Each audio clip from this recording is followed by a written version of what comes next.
Good morning. Today on GB News, we're celebrating what makes Britain great in a special day of coverage. Our wonderful country is put front and centre in a day filled with special live events up and down the country. From Aberdeen to Durham, Leeds, Essex, Barry Island, the People's Channel is putting you, the great British public, at front and centre as we celebrate Britain. Elsewhere today, a Cambridge professor quits over a plagiarism row that's gained national attention, with the university now launching an inquiry into claims he lied about his academic history. Is the Prime Minister's honeymoon period already over? We're going to talk to an expert about the latest polling that puts Reform UK back on top. The Afghan suspect accused of murdering the Scottish charity worker Elizabeth Jane Ross has appeared in an Athens court, with another hearing set to take place in just a matter of hours. We'll be debating this morning if the EU's policy of freedom movement is no longer fit for purpose. That's after reports emerged that Moroccan migrants are planning another influx into the Spanish enclave of Ceuta. And sport this morning, Gianni Infantino apologises, then attacks critics, but does remain as FIFA president. German Matthias Jaissler is the new manager of Newcastle United, and Arsenal lose. Arsenal lose. Well, Betis. But no panic, it's just a friendly and it doesn't count. Good morning. A dry day to come for more northern areas. Feeling a little bit fresher too, but still warm in any sunshine. I'll have all the details for you a little later on. It's just gone 6 o'clock. I'm Stephen Dixon. I'm Ellie Costello, and this is GB News Breakfast.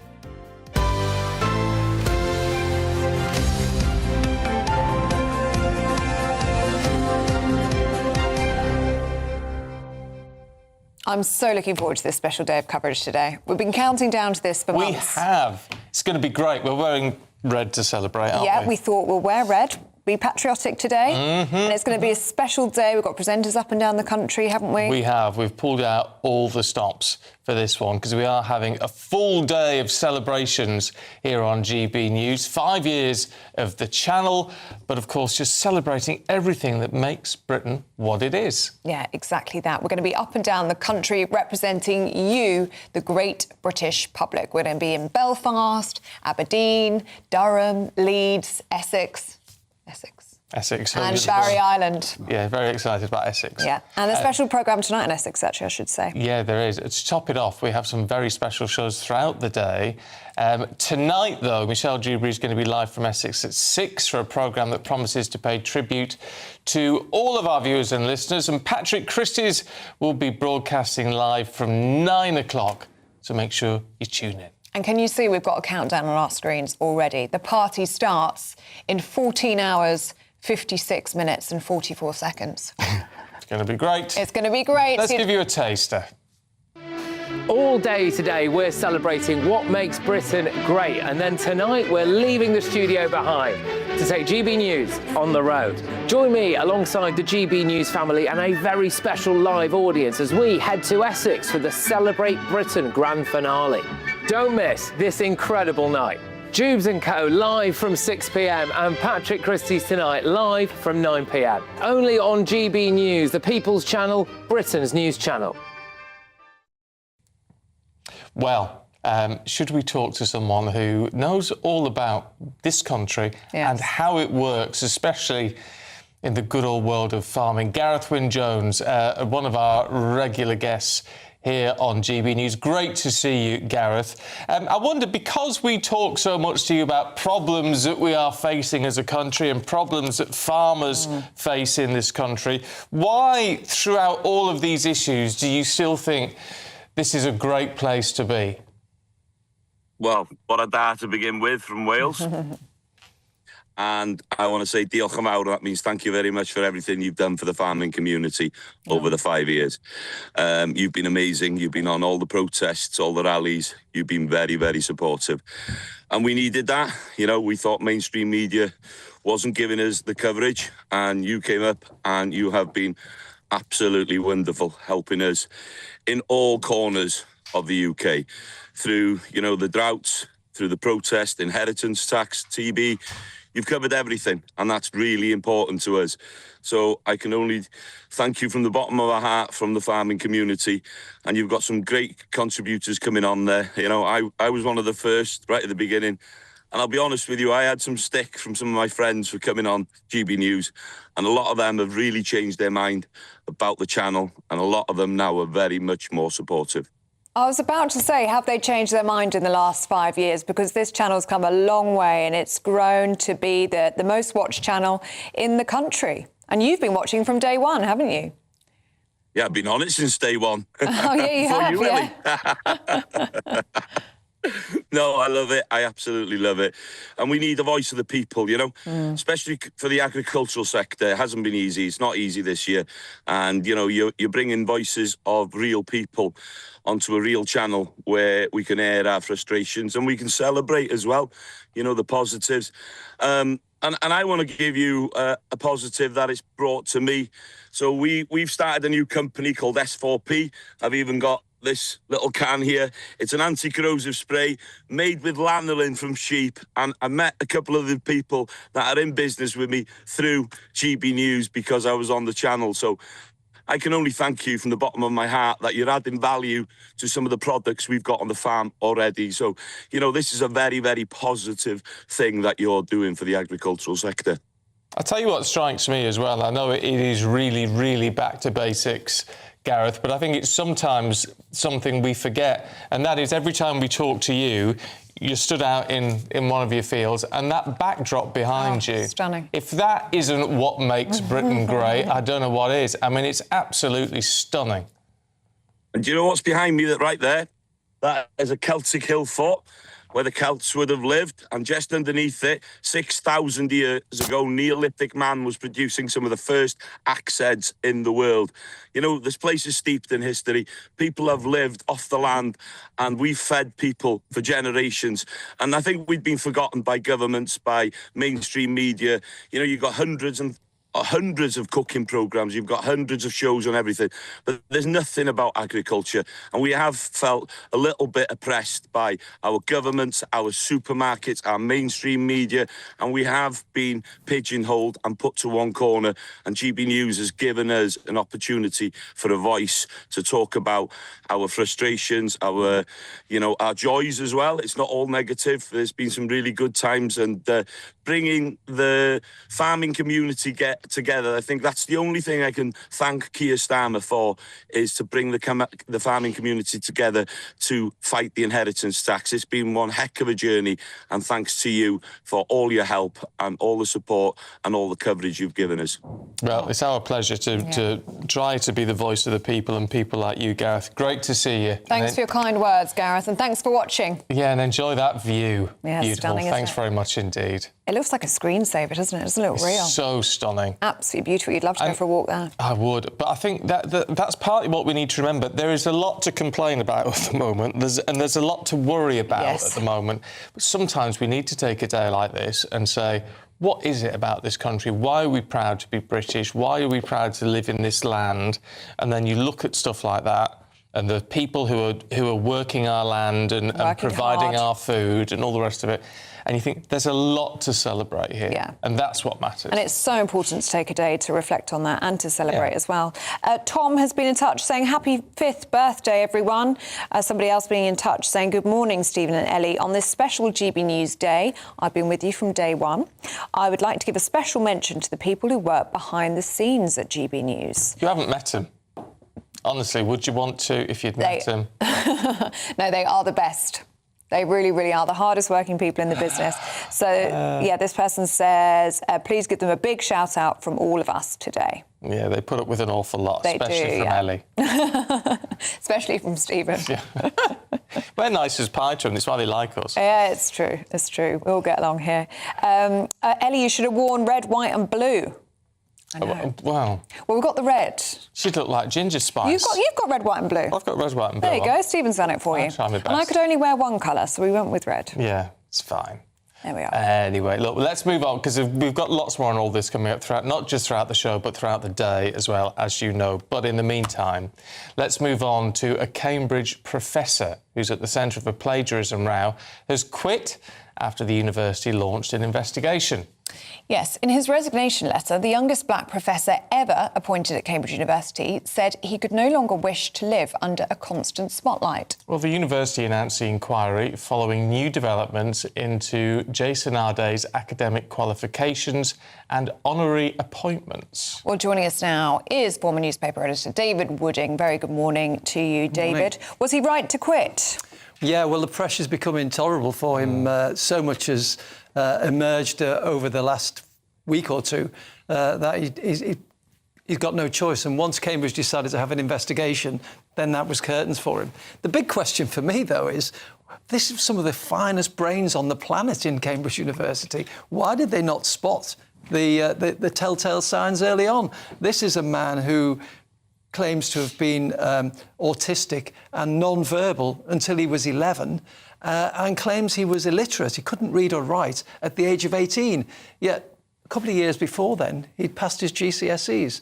There was a lot of stuff that didn't add up. And all these stories, like running 35 marathons in 35 days, raising $5.5 million for water aid, and by running 600 miles in 6 days, all a little bit fantastical. It's the problem with this is nothing has been proven yet, has it? No.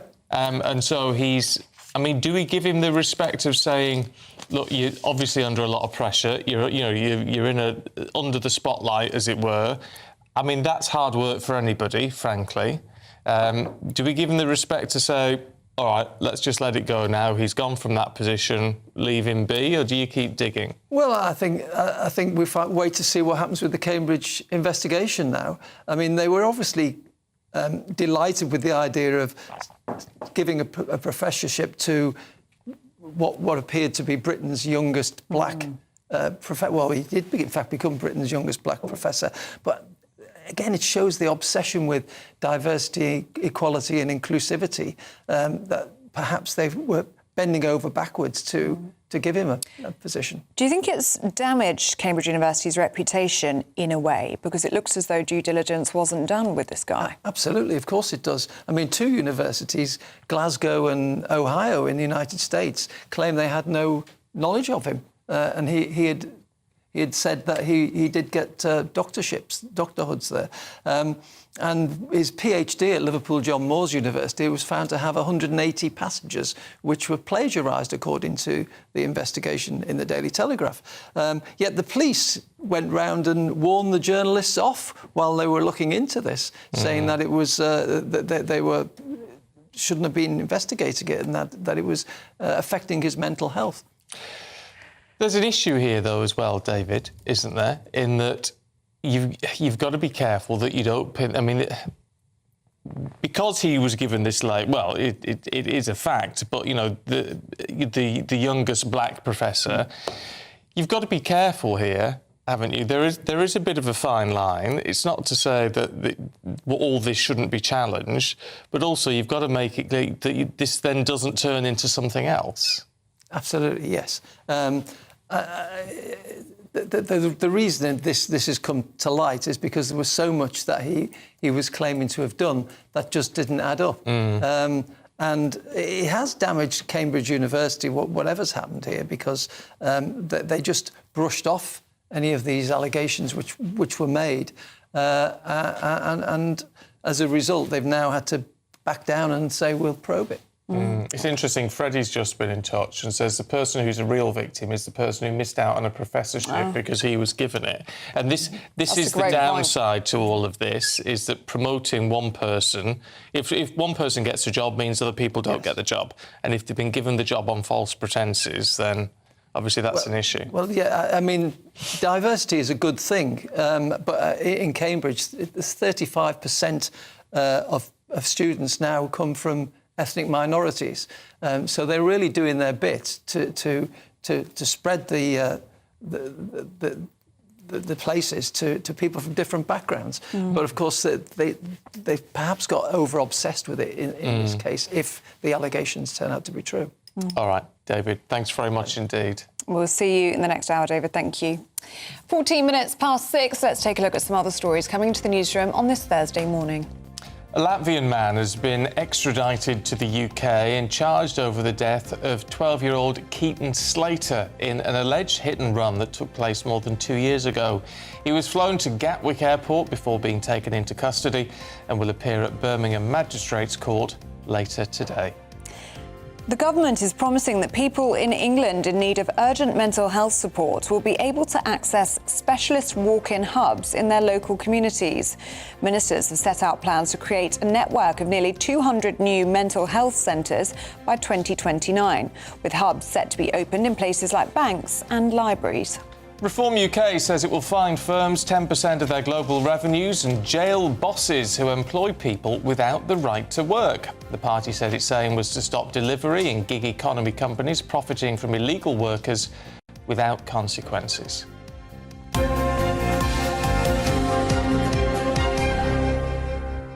How important do you think these mental health hubs are? I think actually very good in terms of access, because I do know a number of young people who are suffering with mental health, and the issue is not being able to be seen when they're in a crisis. And the only way at the moment that they can be seen is to present themselves at A&E, which isn't really the right place. It's not the right place to be. So all these mental health hubs would seem to be like a positive step forward. And do you know what we'd love to do?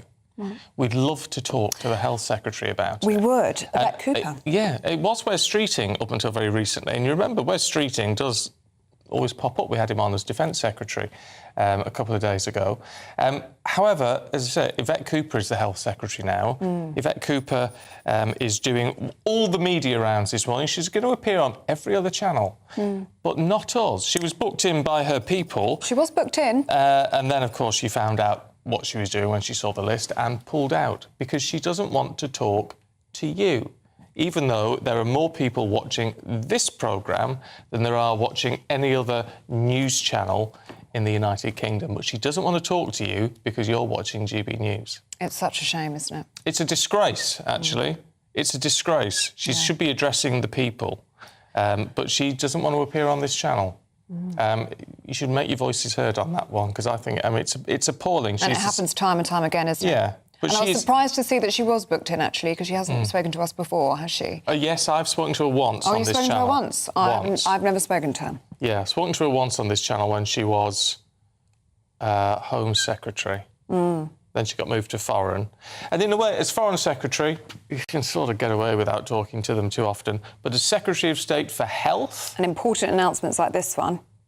She should be talking to everyone. She should be speaking to everyone, yeah. But anyway, so if you've got an MP, a local MP, write to them. I mean, it's really not appropriate to be shunned by the government.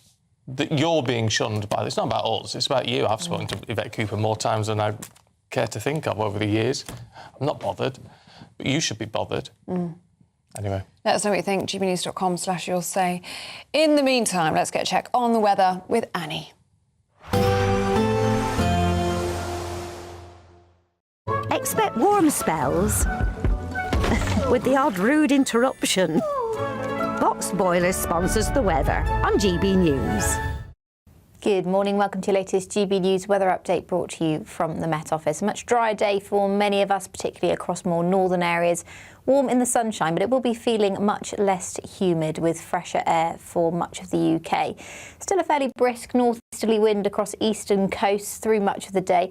There will be quite a bit of cloud around across more eastern areas, but still plenty of sunshine breaking through into the afternoon. And for most of us, it will be a dry day, just a risk of an odd shower for inland areas. But it will be feeling a little bit fresher. Temperatures much closer to average for the time of year, the high teens or low 20s, so a big difference to earlier on this week, particularly across more southern areas.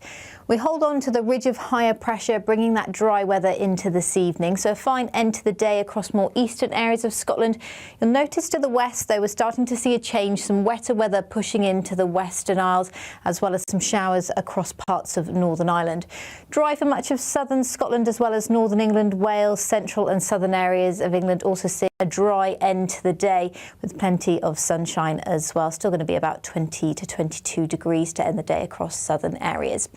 A dry night for many on Thursday night into Friday morning, particularly across more southern areas. But further north, this weather front will become more dominant, bringing some more persistent rain predominantly to northern areas of Scotland. A few showers further south as well. So temperatures in towns and cities 11 or 12 degrees. Rurally, it will be a little bit fresher than that, with single figures expected. But as the sun rises pretty early, you're not going to see too much of that colder weather. So another warm day on the cards on Friday.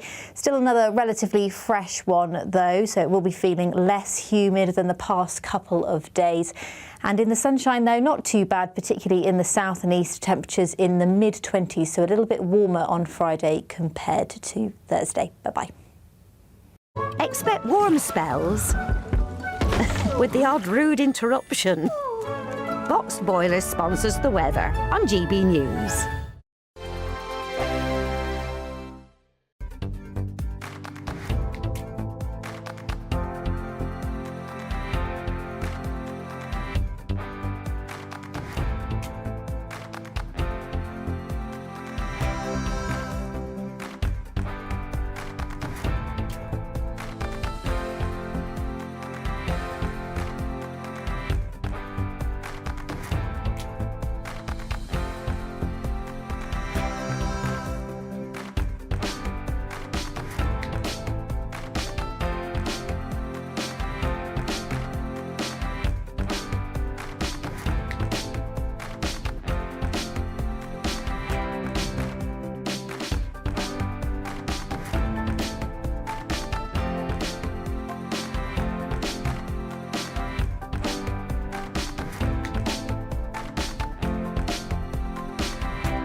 Bold. They are under no illusion. Ray, are you a human trafficker? Boundless. I've had enough of the nonsense, and I'm not afraid to say it. Don't get us on the BBC. Every weeknight, I tear through the headlines. The smell of gasoline. Should we be worried about it? From Westminster madness to cultural war chaos. What I'm going to do now is they are throwing things out the car as we speak. Get ready, Britain. Here we go. Patrick Christie's tonight, weeknights from 9 p.m. only on GB News, Britain's news channel. At GB News, we love to hear from you, our loyal community. So drop us a line at gbnews.com/yoursay. There you can talk to each other and also to the presenters live on air. gbnews.com/yoursay, because GB News is your channel, Britain's news channel.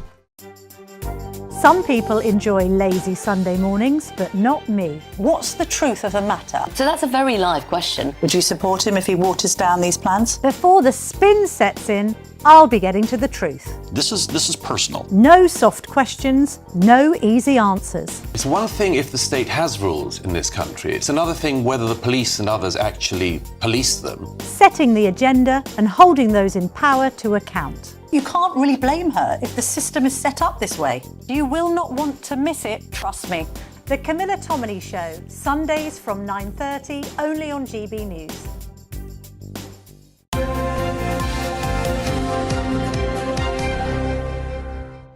It's 6:23 and the latest YouGov poll indicates that the Burnham bounce is starting to drop as Reform UK has reclaimed its lead over Labour. Well, last week, Prime Minister Andy Burnham ended Reform UK's long-standing dominance in the polls, which marked the first time the party fell to second place in the past 16 months. So, do the recent fluctuations suggest Burnham's popularity is starting to flatline? Well, let's speak now to Julian Galley, Head of Research at Merlin Strategy, who joins us now. Very good morning to you, Julian.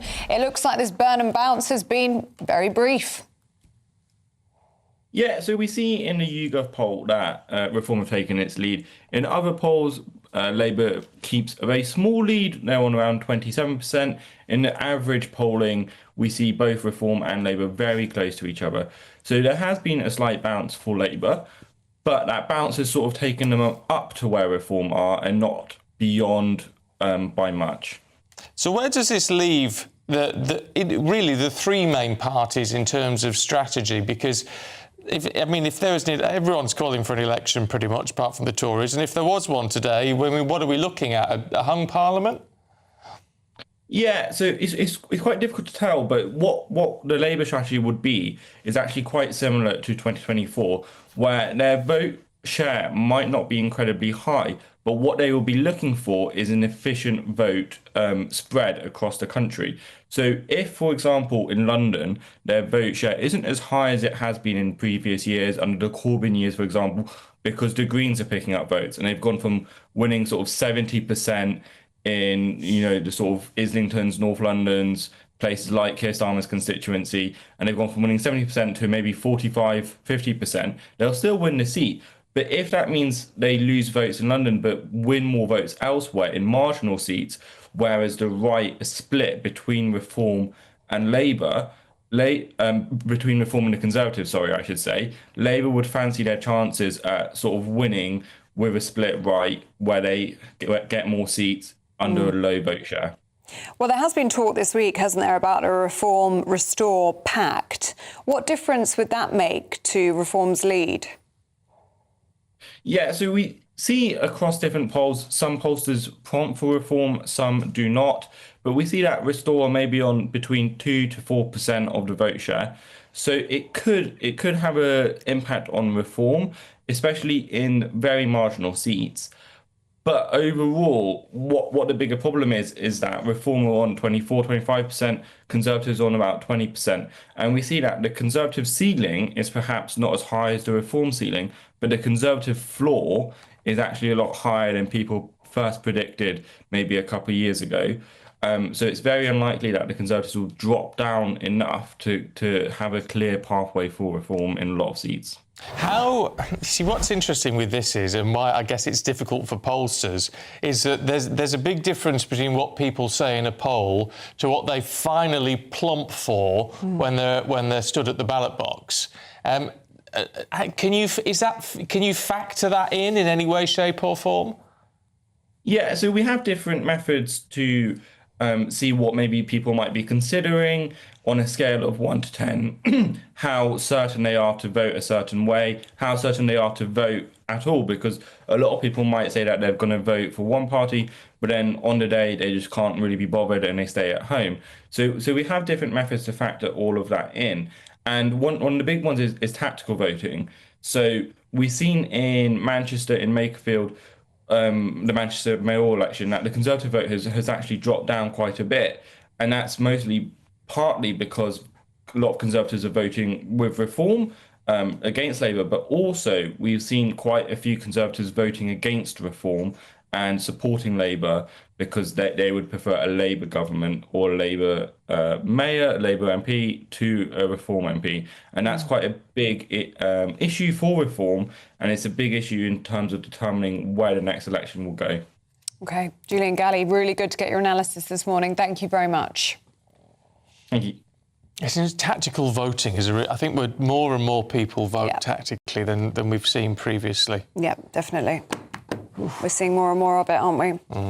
28 minutes past 6. Time to tell you about the Great British Giveaway now, because time is ticking on your chance to win £60,000 in tax-free cash and a real gold bar worth over £5,000. Here are all the details that you need. Welcome to Orla Santi by Domes Resorts, where we're celebrating a golden summer. And you could be enjoying a golden year with an incredible £60,000 to be won. That's tax-free cash that you'll get to spend on anything you like. What would you do with it? You could relax knowing that we've got those day-to-day financial pressures sorted. Or find yourself celebrating in the lap of five-star luxury, somewhere like here, the Spritzeria. Plus, we'll give you a fine gold bullion bar worth over £5,000 that you can keep or gift to a loved one. Don't miss your chance to win over £65,000 worth of prizes. For a chance to win £60,000 in tax-free cash and a real gold bar, text GOLD to 63225. One entry costs £2.50 plus one standard network rate message. Or text BONUS to 63225. 5 entries cost £5 plus one standard network rate message. Go to gbnews.com/win. Entry start at £2.50. Call 0903 686 3232. Calls cost £2.50 plus your network access charge. Or post your name and number to GB22 PO Box 8690 Derby DE1 9TT. UK only. Entrance must be 18 or over. Lines close at 4 p.m. on the 21st of August. This is a network giveaway. Entries will be pulled. Please check the closing time if listening or watching on demand. Good luck. So from celebrating Britain to a man that probably just celebrates himself, Gianni Infantino. What's going on with FIFA? We'll find out in sport in just a second. Lovely stuff, Paul. Thank you. Before all that, though, here's your traffic and travel update.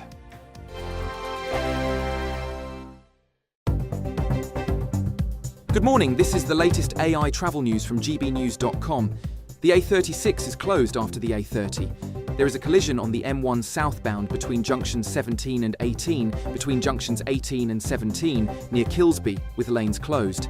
The M42 southbound between junctions 9 and 10, between junctions 10 and 9, near Curdworth, has a lane closure with slow traffic. In Scotland, the A78 is closed both directions between Dunlop Street and Ratho Street. Across Wales, the A5 at Menai Bridge is closed. And on the trains, Cross Country and Great Western Railway services have reduced service between Newport and Cardiff Central.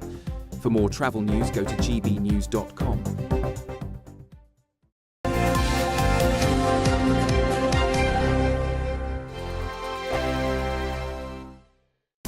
I've been in Westminster for a long time, but I know that though power may be here, its effect on people's lives is across the whole of the country. We may be where rules are made, but it's where they're implemented that matters. Join me, Jacob Rees-Mogg, for forthright and frank discussion on where Britain has come from, where it's going, and where it will end up. That's State of the Nation, Monday to Thursday, 8 to 9 o'clock. Vox Populi, Vox Dei. Britain is not just a geographical expression. We are a people bound together by history and culture that are distinctively British. Join me to celebrate our music, theatre, artworks and literature which we can explore and enjoy together. Everybody's welcome. Sunday with Michael Portillo. Every Sunday at 11 a.m. on GB News, the People's Channel, Britain's news channel. Welcome to Free Speech Nation with me, Josh Howard. This is the show where each week we see what's happening in the world of culture, current affairs and politics. First we'll say, welcome to the UK. Oh, thank you. And we're not afraid to use our free speech so that you can use yours. It's not controversial in the slightest to anyone who hasn't lost their mind. Free Speech Nation, Sunday nights at 7 p.m. Only on GB News, the People's Channel, Britain's news channel. As soon as it hits 11 and the headlines come in, the Late Edition brings you the breaking news from all the front pages. Because the news is going to happen. So get a head start today. Patrick Christie's tonight, Late Edition. Alex Armstrong tonight, Late Edition. From 11 o'clock every night. Only on GB News, the People's Channel, Britain's news channel. From the school run to the home run, watch a new show for all of Britain. He can say whatever he wants. A straight talking show where all voices are heard. And, you know, when are we going to stop talking about smashing the gangs and actually do it? With the stories that matter from every part of our country. There's a bit of a crash landing there for your Chancellor. Bold, fearless and standing up for you. That's me, Martin Daubney, 3 p.m. till 6 p.m. weekdays here only on GB News. The People's Channel, Britain's news channel. Do you trust what you're being told? Good, because neither do I. Those are just facts. I'm Alex Armstrong, and on my show, we'll expose the spin. Well, I want to answer that, because you didn't let me last time, because you always speak over me. The broken promises. To deny that is denying the truth. And the hypocrisy. Needs to stop. You think we can allow? Politics, policy, parliament. Nothing is off limits. No sugarcoating, no fear of offence, just the truth laid bare. Tune in every Saturday and Sunday at 9 p.m. for Alex Armstrong Tonight, only on GB News, Britain's news channel.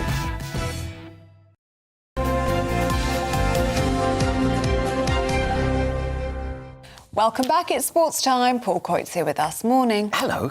It seems that most of the sport is talking about things that are not actual sport, but stuff around sport. Yeah. And Infantino, it's getting on my nerves now. I don't want to have to keep talking about it, but I've only been back 2 days. So already it's Infantino this and Infantino that. I was kind of hoping that he would end up getting the push or having to resign from FIFA. But now, in the latest twist and turn, he's apologised for his errors. This is when he was selling stakes to private investors and everybody was up in arms. And, it was one step too far from him. So he sent a letter to all 211 member associations sincerely apologising for their errors. This is FIFA's, so it's not his. FIFA's, and commit to them not happening again. The organisation will no longer tolerate any attacks. See, this is the interesting thing, is that he starts having to go as well. The organisation will no longer tolerate any attacks on its integrity. Good governance and due progress will take place. All necessary measures to protect and safeguard its name and reputation. So it's complete and utter nonsense. Yeah, of course it is. I mean, it's like when putting this thing out as well. It's like, well, haven't you done that yourself? We will no longer tolerate anybody having a go at us. How dare you? So what are you going to do then? We're going to say you're not allowed to kick a football ever. We now ban you from playing football. But there was no way he was going to go at this first hurdle. No. They've got to keep the pressure on. Exactly. And then he wants a fourth term. So we're talking about November. Now, it's just whether all the other 211 delegates and other associations... See, this is where we were talking about this yesterday. All the politicking is going to go on and thinking, right, can we get this guy out? Is this in our best interest? But then it worries me that what is often in the best interests of the people that are actually running those different associations, what they're getting from Infantino and whether it's worth their while getting rid of him because what they can get out of it, And it's supposed to be about football. It's supposed to be about sport. It's supposed to be non-profit, but it's all about bringing in the cash. Yeah. As it always is. Sport seems to be and everything seems to be these days. Should we talk about the new Newcastle manager? Yes. Matthias Jaissle. He looks very young. He does look young, doesn't he? I mean, we can see him. Well, I don't know if we can do a birthday thing with this. If we've got... let's guess his age. Matthias Jaissle. How old do you think he is? 36. OK. Yeah, I'm going to go 32. This is our new game. Guess the age of the manager. 38. He's 38. He's a young 38, We weren't far off, were we? Yeah. He doesn't get up at the time we get up in the morning, does he, Matthias? He's not had a hard paper round. He really hasn't. Unlike us. Still, Exactly. 38 is young. It is. He's the second youngest Premier League manager, by the way. So Salzburg, he was there. I always think of The Sound of Music with Salzburg, but back-to-back wins in the Austrian league there. Then he's gone to become the manager of Al Ahly in Saudi Arabia, which he's now moved from. But the thing is, for Newcastle, it's going to be tricky because they're losing so many players. Kieran Trippier gone, Anthony Gordon's gone, Sandro Tonali's gone. Now it looks like Bruno Guimaraes is going to be going to Arsenal. So it's not going to be an easy job for him, but they seem... And Eddie Howe stepped down, so we will see how it goes. But this is a manager who has never managed in any of the very big leagues. So I don't know how Newcastle fans feel about it, but I'm not sure whether it's going to be the huge success that maybe he hopes it's going to be. Can we finish off with a little bit of Joss Butler? Yeah, Joss, he's become... By the way, there's a lot of people that don't know. I know it sounds crazy, but GOAT, the phrase GOAT. Greatest of all time. Greatest of all time, because there's people who go, oh, GOAT, but don't really know greatest of all time. Whereas Joss Butler now is when it comes to T20 cricket. Hold on. Did you or didn't you? Of course I. Oh, now be honest with me. I had no idea. Is that right? No idea. Well, that's all right, because that's why we're here. Now you know. Lots of people go, but don't have the nerve to... It's greatest of all time. All right. That's They say it about Messi, don't they? They do, and they say about... So when I just thought you were saying someone was an old goat. Well, this is why you took offence when people were calling you a goat around the office. It was actually us being lovely to you, Stephen. I didn't realise. The greatest of all time. So he is now the GOAT, Joss Butler, playing in the 100, and he has scored more runs in T20 cricket than any other cricketer in history. 14,833 runs, scored 51 from 20 balls playing yesterday in the 100. So congratulations to Joss Butler, who is the GOAT. Lovely. Right. Fabulous. Paul, thank you very much. Thank you. You learn something new Yes, every day. See, that's my job. Right, it's 39 minutes past 6 and it's time for the Daily Reflection. The GB News Daily Reflection. Hello, my name is Marjorie and I'm a Baptist leader in Sheffield. We all have moments when we wish we could just hit the pause button on life. Maybe it's when you're experiencing a perfect sunset after a hot day, or a paradise holiday, a deep conversation over coffee with a friend, or just this rare moment of total clarity. And we want to freeze that time because the real world outside of this is full of stress and bills and uncertainty. In Luke's Gospel, 3 of Jesus' closest friends experienced the ultimate version of this. Jesus took them up a mountain to pray and suddenly everything changed. His face was transformed, his clothes flashed bright as white, and 2 ancient heroes, Moses and Elijah, appeared out of nowhere talking with him. The friends were terrified but amazed. They knew something was happening, and one of them said, "Master, should we build shelters here to keep this moment?" He wanted to freeze and pause that button. But what was actually happening here? This event, which is known as the Transfiguration, wasn't just a divine show. Luke tells us that Moses and Elijah were talking with Jesus about his departure, his upcoming death on a cross. This mountain moment was a glimpse behind the curtain. It showed who Jesus really was, pure love and light, but also his mission.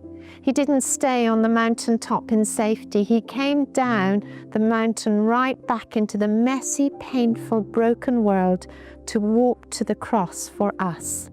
Sometimes we look for spiritual experiences to help us escape reality, but Jesus shows us a different way. He gives us hope and spiritual encounter and clarity, not to hide us from the world, but to give us strength to walk through the world, knowing that we are never walking alone.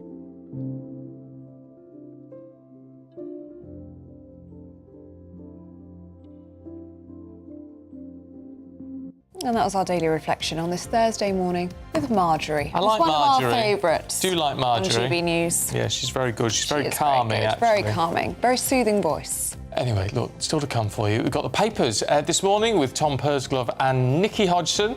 Morning, you two. First, so here's your European forecast. Ready to soak up that holiday sunshine? Won't we need some cover? No worries. All sorted. All Clear Travel Insurance sponsors GB News Travel Destinations Forecast. Hello, you're heading away for the next few days. Plenty of dry and sunny weather across much of Europe. A risk of thunderstorms across some alpine regions. But for the Canary Islands, temperatures are climbing into the mid-30s. We're in the low 30s across parts of Spain. Plenty of hot sunshine, though. It's across the Alps where you can see these thunderstorms affecting parts of the Mediterranean towards Greece and Croatia as well. Here, again, temperatures in the mid-30s. Very hot indeed. And there is more of the same to come. Bye-bye. All Clear Travel Insurance sponsors GB News Travel Destinations Forecast. This is GB News, Britain's news channel. Well, Charlie, as most of the viewers know, I would be involved in agriculture.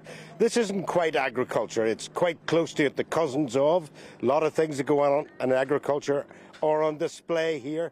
Thousands of people coming to this site, Ragley Hall, just about 45 minutes out of Birmingham. We are the modern ruralists, and here today we have the craft yard. We've got 9 different crafts, all demonstrating what they're up to. Here we have the wheelwrights, and they're bonding a wheel here. So this is an ancient craft that's been going for about. Barney Murray's a bit of a legend, quite frankly. He's the national champion, master dry stone waller, comes from North Wales, and he's a bit of a Thor lookalike. So he's quite popular. GB News, the People's Channel. GB News Breakfast, every day from 6 a.m.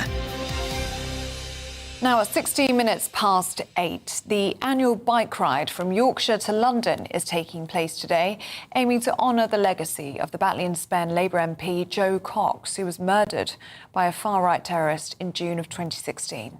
Well, the bike ride aims to champion a cause she was passionate about, as this year marks the 10th anniversary of her tragic death. Kim, if we can just start with you, what is your sister's legacy? Well, there's so much that we've got to be proud of that's been done in Jo's name. It's just been 10 years since she was murdered, and what has kept us going as a family has been the way that so many amazing people, including people like this amazing man, have done things in Jo's name to show what our country is really about. And you've got all these amazing people today from all different backgrounds, all walks of life, celebrating the things that we have in common, not agreeing on everything. GB News, the People's Channel. Good afternoon, Britain. Weekdays from midday. It's a difficult question. Honestly, I don't think I would at this rate, because I think the government tracks, when we say we're fighting for Britain, what are we actually fighting for? The concept of Britain, I don't think exists anymore. When I look at Britain, when I go outside, it doesn't seem to be very British. And I think the core demographic of the people who would normally fight, these white working class boys who, you know, have been fighting for Britain, who we expect just to sacrifice their life in a fight, you know, they've been demonised for decades and decades by the government, by our education system, by the media. Economically, they've been disadvantaged. So why would we expect them to risk their lives when we've demonised them for so long and took them for granted for so long? And this concept of Britain fighting for the British government, you know, the British government has betrayed us. GB News, the People's Channel.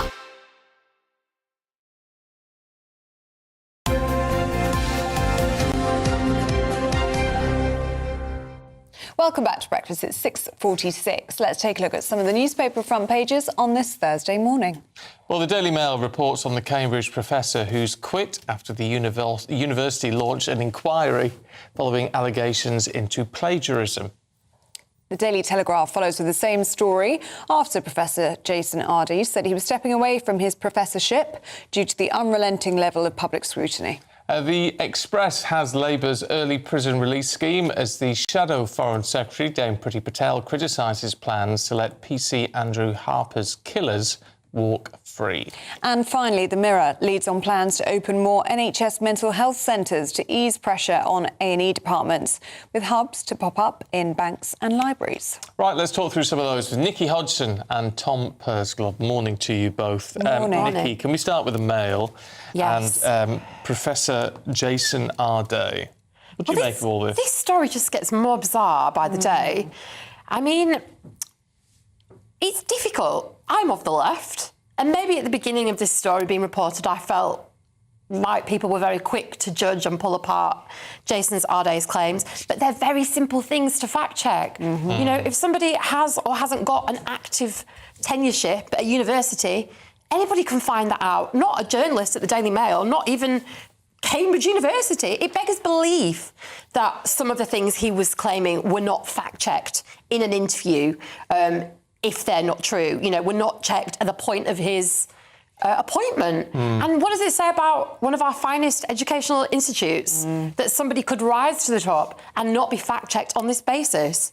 I mean, the other thing about him is that, you know, from the position of being a journalist, with that journalist instinct that we have, when you see somebody who has so many accolades to them, or they're claiming so many things, you know, like the amount of miles that he claimed to have run in a week for charity, there's something that gets triggered in you thinking, really? Could that, you know, is he that superhuman?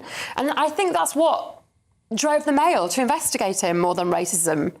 And I'm always, you know, of the left and of the position that I'm very conscious of racial bias, especially against people that have been underprivileged and then have done so well. But this isn't about that, is it? It's about fact-checking, basic facts.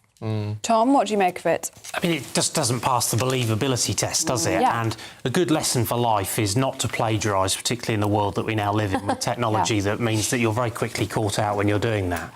But also not to embellish your life's achievements and overclaim about your life story. And I just think an extraordinary position to get into. The book that he is about to launch, perhaps, is called Great and Unfortunate Things. I think the latter part of that title rather sums up the whole thing rather neatly. And you think about things like the claim that he ran 600 miles in 6 days for charity, and then corrected it to be that he ran 600 miles in 12 days. I'll tell you what, running 600 miles in 12 days is no mean feat. That's quite the achievement of itself. That would have been more than enough, and he should have left it at that. Well, and also, you know, these comments about him having been in this 7-Up programme, which, you know, he's then corrected to say, oh, no, it wasn't that famous TV show that we all remember, you know, but it was actually a community project. It's like, when you're so loose with the facts at the beginning, you've got to expect people to start to pick apart what you're saying. Isn't it just a good... What is it? What's the Mark Twain quote about if you always tell the truth, you never have to remember your own stories or something? You know, it's like, just tell the truth from the start. It's almost like he's done it to himself. Well, he's open to coming back, isn't he? As part of this resignation letter, he says this isn't the end of his work. He's going to take some time to rest and he'll be back. I mean, the thing about the PhD is that when you read the Mail reporting and they went through chunks of sentences that have allegedly been plagiarised. We're not talking about the odd phrase. We understand that even with a PhD, you know, if people have been educated in the same institute, it's believable that you might have 2 PhDs where you get the odd sentence that is the same. But you're not going to get huge paragraphs the same unless it's been plagiarised. That doesn't make sense. And like we say in the AI age, it's so easy to prove that. Well, he says he's not a fantasist, but there have been doubts raised over him running 600 miles in 6 days, raising millions of pounds for charity, which he now admits he didn't do by himself. The charity WaterAid have cast doubt on his claim that he volunteered installing water points in West Africa. And he also appeared to have, well, he says he appeared on a TV show and then backtracked because it was broadcast decades before he was born. Right. Because this is what I'm saying. He's obviously an embellisher. How far the embellishments go, I guess, is yet to be revealed. The body of evidence is damning, though, isn't it? Really And I really just don't see how your reputation recovers from this. It's dark, isn't it? Can we have a look at the Telegraph, Tom? Because national debt, now we're now borrowing £4,000 a second. Yeah, eye-watering, isn't it? And there's various calculations that extrapolate that out to what that costs every household, and that's eye-watering as well. And we're running at 100% of GDP in national debt, and that's a completely unsustainable position. And you've got a new Prime Minister who's come to office who's been on a spending spree. I suspect probably the most relieved person in the country at the moment is the Chancellor that the Prime Minister's gone on holiday, because that at least gives him a respite for a couple of weeks to work out how the hell he's going to pay for this when it comes to the budget. But it's same old Labour, isn't it? You know, it's what they do. Spend more money, borrow more, tax us more and drive unemployment. But if you're borrowing more, it's not necessarily a bad thing if you're borrowing more in the short term to do things which will stimulate the economy. But it's how you're going to pay for it, and it's not spooking the markets. But Not see all of us get whacked. How, you know, it isn't said here, how long is it for? You know, is this temporary borrowing and that's over within the week, within the month? Or are we looking at the next 6 months, you know? I think that's a crucial detail that you need to think about. Oh, that is. And also, I mean, how do they visualise it stimulating the economy? Well, these are exactly the sorts of questions that if the Prime Minister has had the decency to front up to Parliament would have been able to be asked. And I think it's complete dereliction of duty to have been appointed as Prime Minister once Parliament had gone into recess and then not to come back, because the country does need certainty. We do need answers to these questions, and I think that would help to settle some of the market anxiety about this as well. Nikki, let's look at something totally different, shall we, in the Telegraph today. How do you feel about self-driving taxis? I was really thinking about this, because I don't drive and I use car services all the time, have to. Destined to be driven, that's what my dad always said to me. And I'm really curious about them, because the thing that we've been told from a safety point in the past is that you could override the function if you thought they were not driving properly. I mean, it's never been clear to us that if we're customers of Uber, whether we're allowed to just get in the front of the seat and, you know, take the steering wheel. But apparently these are going to actually use a safety driver at the beginning, and it just says the beginning. So we don't actually know how long they will be in operation for before there's nobody else in the vehicle with you. If ever.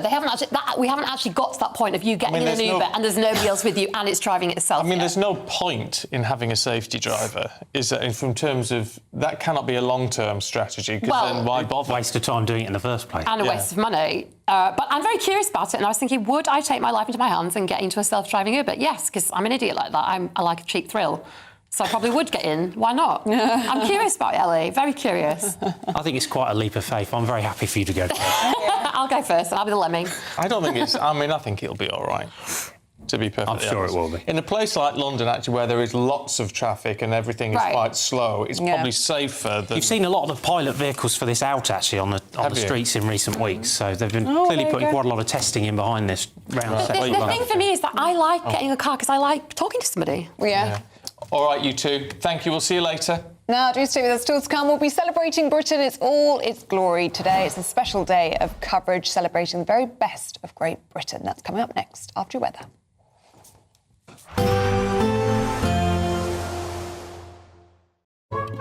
Today's outlook: cool, calm and completely horizontal. Boxed Aircon sponsors the weather on GB News. Good morning, welcome to your latest GB News weather update brought to you from the Met Office. A much drier day for many of us, particularly across more northern areas. Warm in the sunshine, but it will be feeling much less humid with fresher air for much of the UK. Still a fairly brisk northeasterly wind across eastern coasts through much of the day. There will be quite a bit of cloud around across more eastern areas, but still plenty of sunshine breaking through into the afternoon. And for most of us, it will be a dry day, just a risk of an odd shower for inland areas. But it will be feeling a little bit fresher, temperatures much closer to average for the time of year, the high teens or low 20s, so a big difference to earlier on this week, particularly across more southern areas. We hold on to the ridge of higher pressure, bringing that dry weather into this evening. So a fine end to the day across more eastern areas of Scotland. You'll notice to the west, though, we're starting to see a change, some wetter weather pushing into the Western Isles, as well as some showers across parts of Northern Ireland. Dry for much of southern Scotland, as well as northern England, Wales, central and southern areas of England, also seeing a dry end to the day with plenty of sunshine as well. Still going to be about 20 to 22 degrees to end the day across southern areas. A dry night for many on Thursday night into Friday morning, particularly across more southern areas. But further north, this weather front will become more dominant, bringing some more persistent rain predominantly to northern areas of Scotland. A few showers further south as well. So temperatures in towns and cities, 11 or 12 degrees. Rurally, it will be a little bit fresher than that, with single figures expected. But as the sun rises pretty early, you're not going to see too much of that colder weather. So another warm day on the cards on Friday. Still another relatively fresh one, though, so it will be feeling less humid than the past couple of days.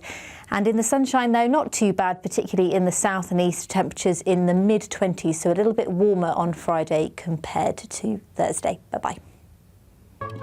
Today's outlook: cool, calm and completely horizontal. Boxed Aircon sponsors the weather on GB News.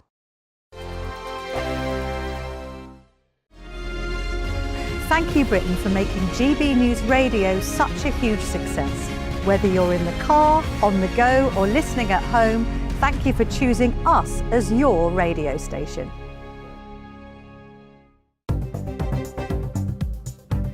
Good morning. This is the latest AI travel news from gbnews.com. There is a collision on the M1 southbound at junction 19 in Catthorpe. The M11 southbound at junction 14 in Girton is affected by an incident. The M60 anti-clockwise exit at junction 24 in Denton is closed. In Scotland, the A78 Dunlop Street to A8 Ratho Street is closed in both directions due to planned roadworks. Across Wales, the A5 at Menai Bridge is closed. And on the trains, Cross Country and Great Western Railway services have reduced service between Newport and Cardiff Central. For more travel news, go to gbnews.com.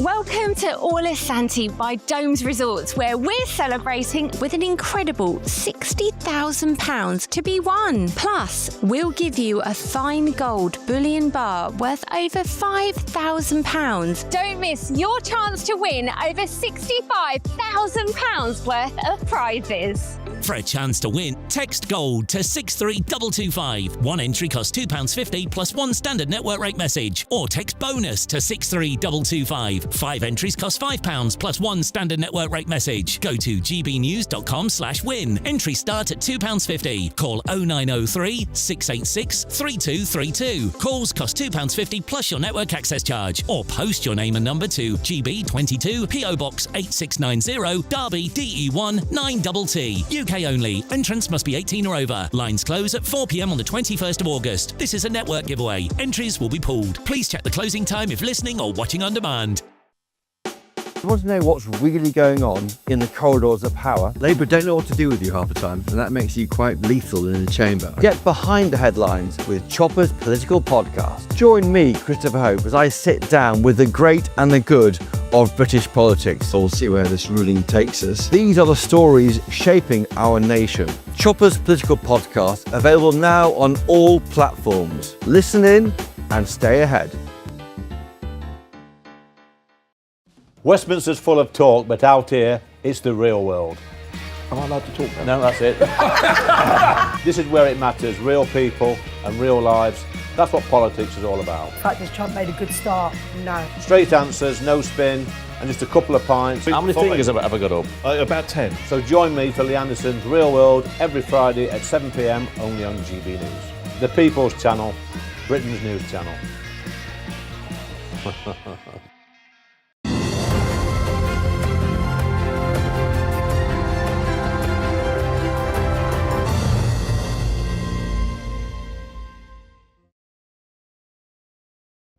Good morning. Today here at GB News, we're celebrating what makes Britain great in a special day of coverage. Our wonderful country is put front and centre in a day filled with special live events up and down the country. Well, from Aberdeen to Durham, Leeds, Essex, Barry Island, the People's Channel is putting you at front and centre as we celebrate Britain. Elsewhere today, a Cambridge professor quits over a plagiarism row that's gained national attention, with the university now launching an inquiry into claims that he lied about his academic history. Is the Prime Minister's honeymoon period over? We're talking to an expert about the latest polling that puts Reform UK back on top. The Afghan suspect accused of murdering the Scottish charity worker Elizabeth Jane Ross appears in an Athens court, with another hearing set to take place in a matter of hours. We'll be debating if the EU's policy of freedom of movement is no longer fit for purpose. That's after reports that Moroccan migrants are planning another influx into the Spanish exclave of Ceuta. And sport this morning with Gianni Infantino apologises, then attacks critics but does remain as FIFA president. German Matthias Jaissler is the new manager of Newcastle United, and Arsenal lose to Real Betis, but it's not really a worry because it is just a friendly after all. Good morning. A dry day to come for more northern areas. Feeling a little bit fresher too, but still warm in any sunshine. I'll have all the details for you a little later on. It's just gone 7 o'clock. I'm Stephen Dixon. I'm Ellie Costello, and this is GB News Breakfast.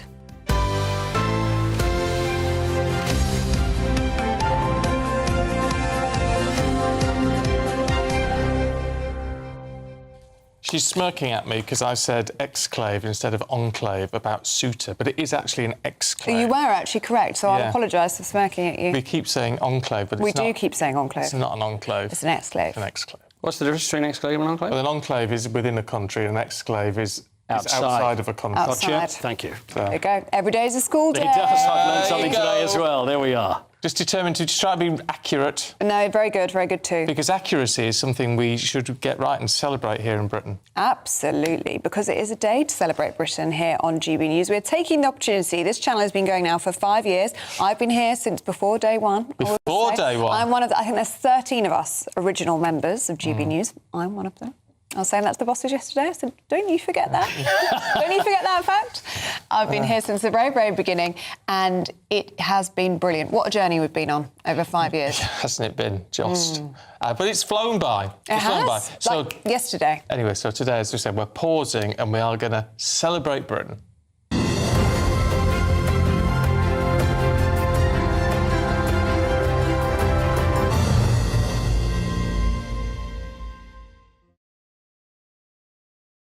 And to do that today, we're going to be right across the whole of the UK, representing you. Yes, we're in Belfast, we're in Aberdeen, we're in Durham, Leeds, Essex and Barry Island. Yeah, and to do that and to top it all off, we've got some very special shows, actually, today. Actually, our reporters and presenters are up and down the country all day, so they're going to be on your TV all day. However, tonight, we've got two very special programmes. Yes, live from Essex, the best place in the world. Michelle Dewberry, live from 6 p.m. for a programme that promises to pay tribute to you, the viewers. And Patrick Christie's will also be broadcasting live from Essex too. That begins at 9 p.m. So be sure to tune in. You will be able to catch that countdown clock in the corner of your screens there. The party starts in 13 hours, 55 minutes and 55 seconds.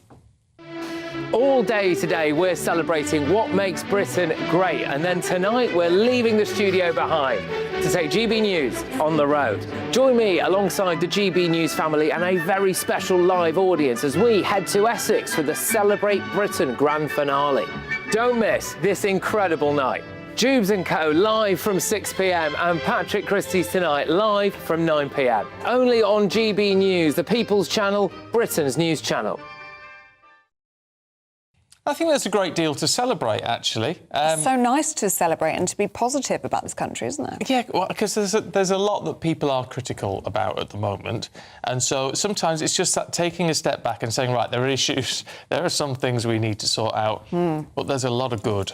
There's a lot of good. There's a lot of good in our communities and this idea of sort of local communities and local resilience and things like our farmers. We're talking to Gareth Wyn-Jones last hour. All the work that our farmers do, all the work that people do up and down the country that is often forgotten about. There's all this focus on politics, obviously. There's often a lot of focus on what goes on in London. I suppose, that's going to happen to a large degree. But, what about the rest of the country? What is happening up and down our great nation? And I think it's really nice that we are just taking that step back to focus on that and to celebrate what makes us great. Yeah, absolutely. Loads of you getting in touch this morning. Somebody said, Ellie, if you've been here before day one, then that makes two of us. I'm the same. So lots of you have been here for the past 5 years. Kathy says, celebrate Britain. Why is there a list of towns and then just Essex? You do know that Essex is a county and not a town. Where in Essex? Well, Kathy, it's the Circus Tavern in Purfleet is where those programmes are being held today. Right. So there you go. It's just off the A13. There you go. There you go. Anyway, excellent. We've got more on this coming up in just a moment. First, though, let's talk about this Cambridge professor who's at the centre of a plagiarism row. He's now quit his position at the university because it's launched an investigation into him. Well, in his resignation letter, the youngest black professor ever appointed at Cambridge University said he no longer wished to live under a constant spotlight. Well, the university announced the inquiry following new developments into Jason Arday's academic qualifications and honorary appointments. Well, joining us now is former newspaper editor David Wooding. Very good morning to you again, David. Morning. Was he right to resign? I think he had to in the end because the investigation seems to be going only one way from what we've learned about his fantastic claims so far. I mean, this is a really damaging episode, not only for Cambridge University, that the top brains on the planet could not spot the telltale signs that he was a bit of a fantasist, but also for the diversity, equality and inclusivity industry. I mean, DEI, it gets a lot of stick, and it's all well and good. I mean, if there's been underrepresentation, then addressing it is not necessarily a bad thing, but you've got to address it with people who are up to the right standard. Absolutely. I mean, that's the whole point. And the 35% of UK students at Cambridge are now from ethnic backgrounds. But, if they're getting there on ability, in the past, of course, people from diverse backgrounds were ignored and couldn't get in. It was an old boys and girls club. And there's a piece in the Times this morning by Roger Mosey, who's a fellow at Selwyn College, and he said that he was a supporter of DEI, and he said, well, what about white working class kids? Can't we get more of them in? And they said to him, this is very Farage language. So they're looking down the nose at some elements of diversity, but not on the others. And they seemed over keen to believe Jason Arday's stories. Well, with that in mind, do you think this has damaged Cambridge's reputation as a university? Because it looks as though due diligence wasn't done. And what we're talking about here is just simple fact-checking, isn't it? Absolutely. And this list of achievements from this gentleman did beg a belief. Well, it is a staggering list of achievements. He's written books, but then we find out he hadn't. He plagiarised 180 passages in his PhD thesis. He apparently went to all these universities, Ohio, Glasgow, Nelson Mandela in South Africa, 2 of whom said they'd never heard of him. And then we had this running marathons, 600 miles in 6 days, and appearing on this TV programme. There was a charity drive he did with WaterAid, which brings water to countries where the water is scarce, raised $5.5 million for them. And they said, no, he didn't come out here, we don't know who he is. And so all these things have come back to haunt him. I mean, the 2 that grabbed me early on was he couldn't read and write till he was 18, but yet he passed his GCSEs 2 years before, and he claims he was autistic and non-verbal until the age of 11, which made it an amazing story for him to have then got a professor's role. But then you would ask questions, wouldn't you, about that? Yes, you would. You would. Well, we'll wait and see. I mean, in a way, what's the university investigation going to find out that hasn't been discovered already? Well, absolutely. The journalists have done the work for them in that sense. But even then, of course, when the journalists were looking at it, the police were going around saying, why are you harassing this guy? Why are you writing all this stuff about him? Again, overstepping the mark on that. All right, David. Thanks, David. You. Pleasure. Appreciate it. Now, at 7:10, the man accused of killing Elizabeth Jane Ross has appeared in court in Athens. Well, that's after the shocking discovery of the body of a Scottish charity worker, Elizabeth Jane Ross, by a homeless man in the Greek capital on the 18th of July. He's expected to appear for another hearing today. Let's talk to senior reporter at the Mail, Nick Pisa. Nick, morning to you. This is a shocking case. Fill us in on the background to this. Yeah, well, this all stems from the discovery last month, 2-3 weeks ago, I think it was July the 18th, that a body was discovered. It was that of Elizabeth Jane Ross in a suitcase in a derelict warehouse in Athens. The police obviously launched their investigation. They were tipped off because a homeless person had found this body in the suitcase. It turned out, as you can see from the pictures on the screen there, to be Elizabeth Jane Ross, a charity worker. And then in a very fast-moving investigation, police did their work very well and very quickly. They tracked down CCTV footage, and they were able to identify this 26-year-old Afghan refugee called Sharif Ahmadzai, who's 26 years old, married to an American woman. He and his wife had actually set up a charity for migrants who had come over from, like he had Afghanistan, Iran, Pakistan, those parts of the world. And he was actually a boxer as well. And he was coaching people how to box. But it turns out that charity was obviously the last thing on his mind. When he allegedly murdered Elizabeth Jane Ross, police are saying that they are not looking for anyone else and they are convinced it's him. And as you say, he appeared in court yesterday, very brief hearing, and he's due in court today. He claimed that he needs more time to speak to his solicitor. But there was a very surreal moment in court where he was allowed to address this closed-door hearing, and we were told that he now claims that he panicked and he put Elizabeth's body into a suitcase because he just didn't know what to do.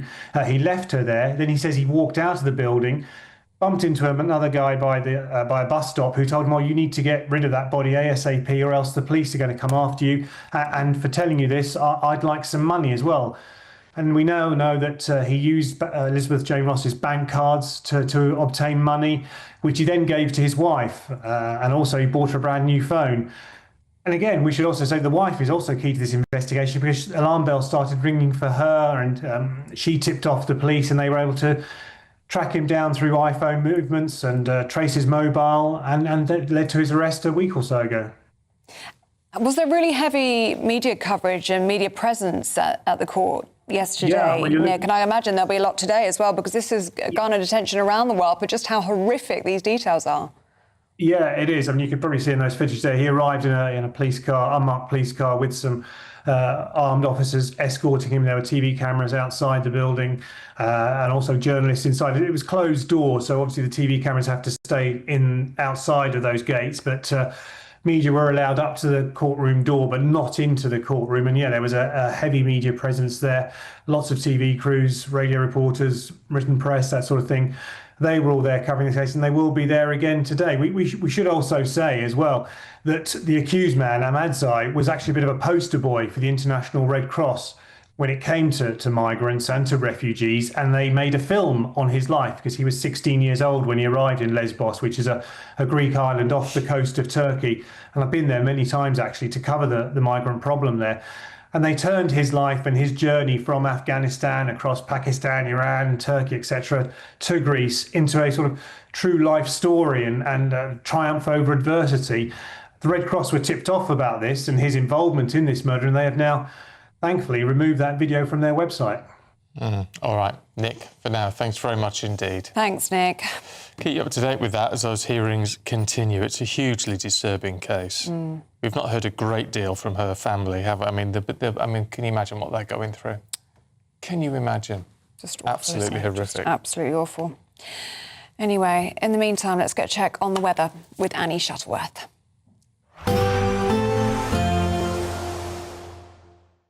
Expect warm spells with the odd rude interruption. Boxed Boilers sponsors the weather on GB News. Good morning, welcome to your latest GB News weather update brought to you from the Met Office. A much drier day for many of us, particularly across more northern areas. Warm in the sunshine, but it will be feeling much less humid with fresher air for much of the UK. Still a fairly brisk northeasterly wind across eastern coasts through much of the day. There will be quite a bit of cloud around across more eastern areas, but still plenty of sunshine breaking through into the afternoon. And for most of us, it will be a dry day, just a risk of an odd shower for inland areas. But it will be feeling a little bit fresher. Temperatures much closer to average for the time of year, the high teens or low 20s, so a big difference to earlier on this week, particularly across more southern areas. We hold on to the ridge of higher pressure, bringing that dry weather into this evening. So a fine end to the day across more eastern areas of Scotland. You'll notice to the west, though, we're starting to see a change, some wetter weather pushing into the Western Isles, as well as some showers across parts of Northern Ireland. Dry for much of southern Scotland, as well as northern England, Wales, central and southern areas of England, also seeing a dry end to the day with plenty of sunshine as well. Still going to be about 20 to 22 degrees to end the day across southern areas. A dry night for many on Thursday night into Friday morning, particularly across more southern areas. But further north, this weather front will become more dominant, bringing some more persistent rain predominantly to northern areas of Scotland. A few showers further south as well. So temperatures in towns and cities 11 or 12 degrees. Rurally, it will be a little bit fresher than that, with single figures expected. But as the sun rises pretty early, you're not going to see too much of that colder weather. So another warm day on the cards on Friday. Still another relatively fresh one, though, so it will be feeling less humid than the past couple of days. And in the sunshine, though, not too bad, particularly in the south and east, temperatures in the mid-20s, so a little bit warmer on Friday compared to Thursday. Bye-bye. Expect warm spells with the odd rude interruption. Boxed Boilers sponsors the weather on GB News. Coming up to 17 minutes past 7, and time to look at some other stories heading into the newsroom today. A Latvian man has been extradited to the UK and charged over the death of 12-year-old Keaton Slater in an alleged hit and run that took place more than 2 years ago.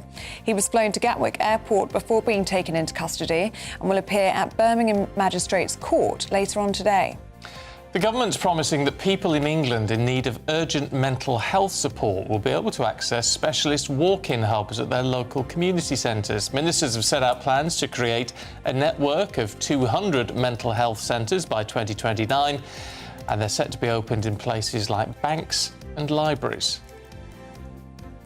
Reform UK says it will fine firms 10% of their global revenues and jail bosses who employ people without the right to work. The party said its aim was to stop delivery and gig economy companies profiting from illegal workers without consequence.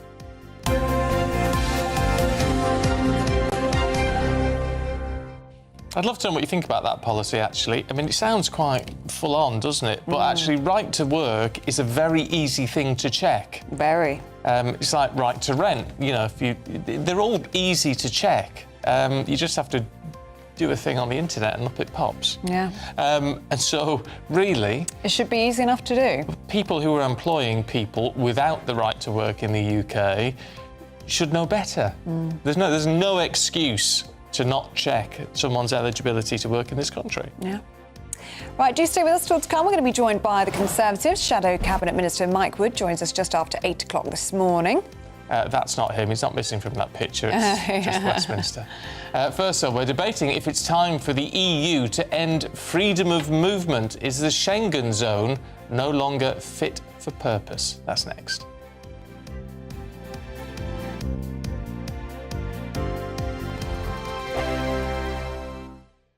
At GB News, we love to hear from you, our loyal community.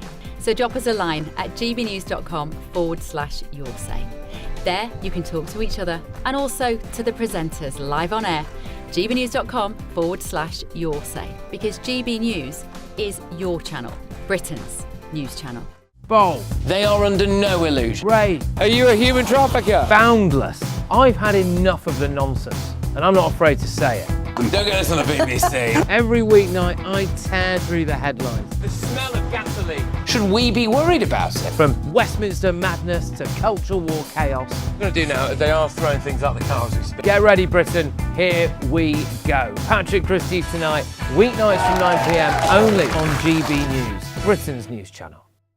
Britain deserves a newsroom that puts the facts and your voice first. Well, and that's what you get on GB News. Lively debates, lively conversation. And we're not afraid to hold power to account. And each other. So join me, Andrew Pierce. And me, Miriam Cates, for Britain's Newsroom, weekdays from 9:30 on GB News. Do you trust what you're being told? Good, because neither do I. Those are just facts. I'm Alex Armstrong, and on my show, we'll expose the spin. Well, I want to answer that because you didn't let me last time, because you always speak over me. The broken promises. To deny that is denying the truth. And the hypocrisy. Needs to stop. You think we can allow? Politics, policy, parliament. Nothing is off limits. No sugarcoating, no fear of offence, just the truth laid bare. Tune in every Saturday and Sunday at 9 p.m. for Alex Armstrong Tonight, only on GB News, Britain's news channel. Hi, I'm Michelle Dewberry, and my show is your opportunity to cut through all the noise and dive in headfirst to some robust debates. Ideas clash. Situation, No, isn't it? Because the failure is... You're deliberately avoiding my point. Nothing's held back, And if you think this is the end of it, wait for more. and we do not shy away from the difficult stuff. Sometimes I want to shake people and say, if only you understood. So join me on Dubes & Co. weeknights at 6 p.m, only on GB News, Britain's news channel. Some people enjoy lazy Sunday mornings, but not me. What's the truth of a matter? So that's a very live question. Would you support him if he waters down these plans? Before the spin sets in, I'll be getting to the truth. This is personal. No soft questions, no easy answers. It's one thing if the state has rules in this country. It's another thing whether the police and others actually police them. Setting the agenda and holding those in power to account. You can't really blame her if the system is set up this way. You will not want to miss it, trust me. The Camilla Tominey Show, Sundays from 9:30, only on GB News.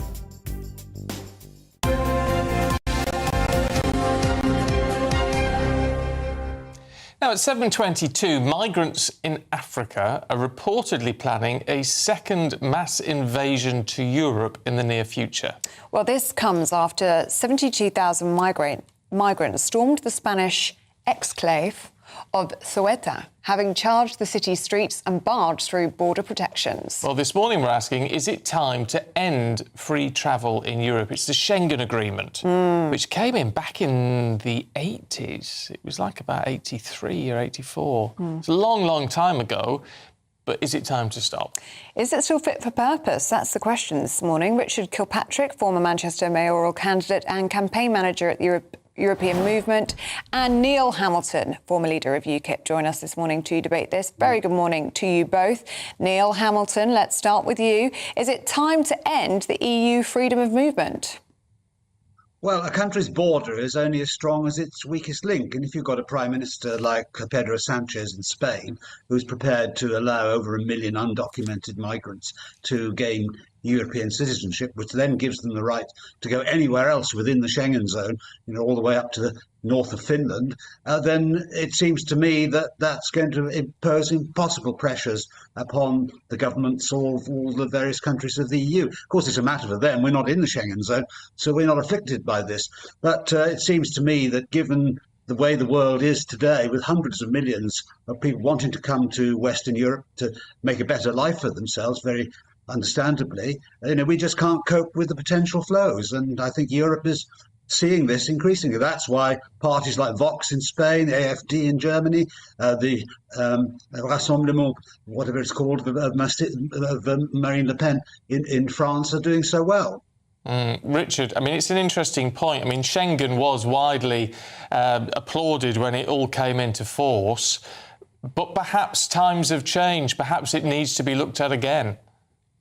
Well, to be honest, I don't really know if times have changed, right? Like, whether people like it or not, freedom of movement remains one of the most popular benefits of EU citizenship. 70% of all people across all member states believe that it's the main thing that makes them proud to be an EU citizen.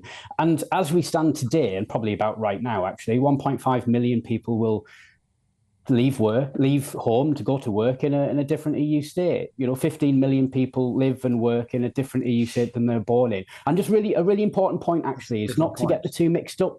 Freedom of movement is very different. Economic migration is very different to irregular migration. The Spanish enclaves, which is the example that you've used, do not have the same rights and application of freedom of movement as, say, the Spanish mainland. So it's just really important that when we talk about freedom of movement, we talk about economic migration and the benefits that brings us, just as it brought the benefits of economic migration to the people of the United Kingdom throughout the 1980s and just before 1992 and the Maastricht Treaty, of course.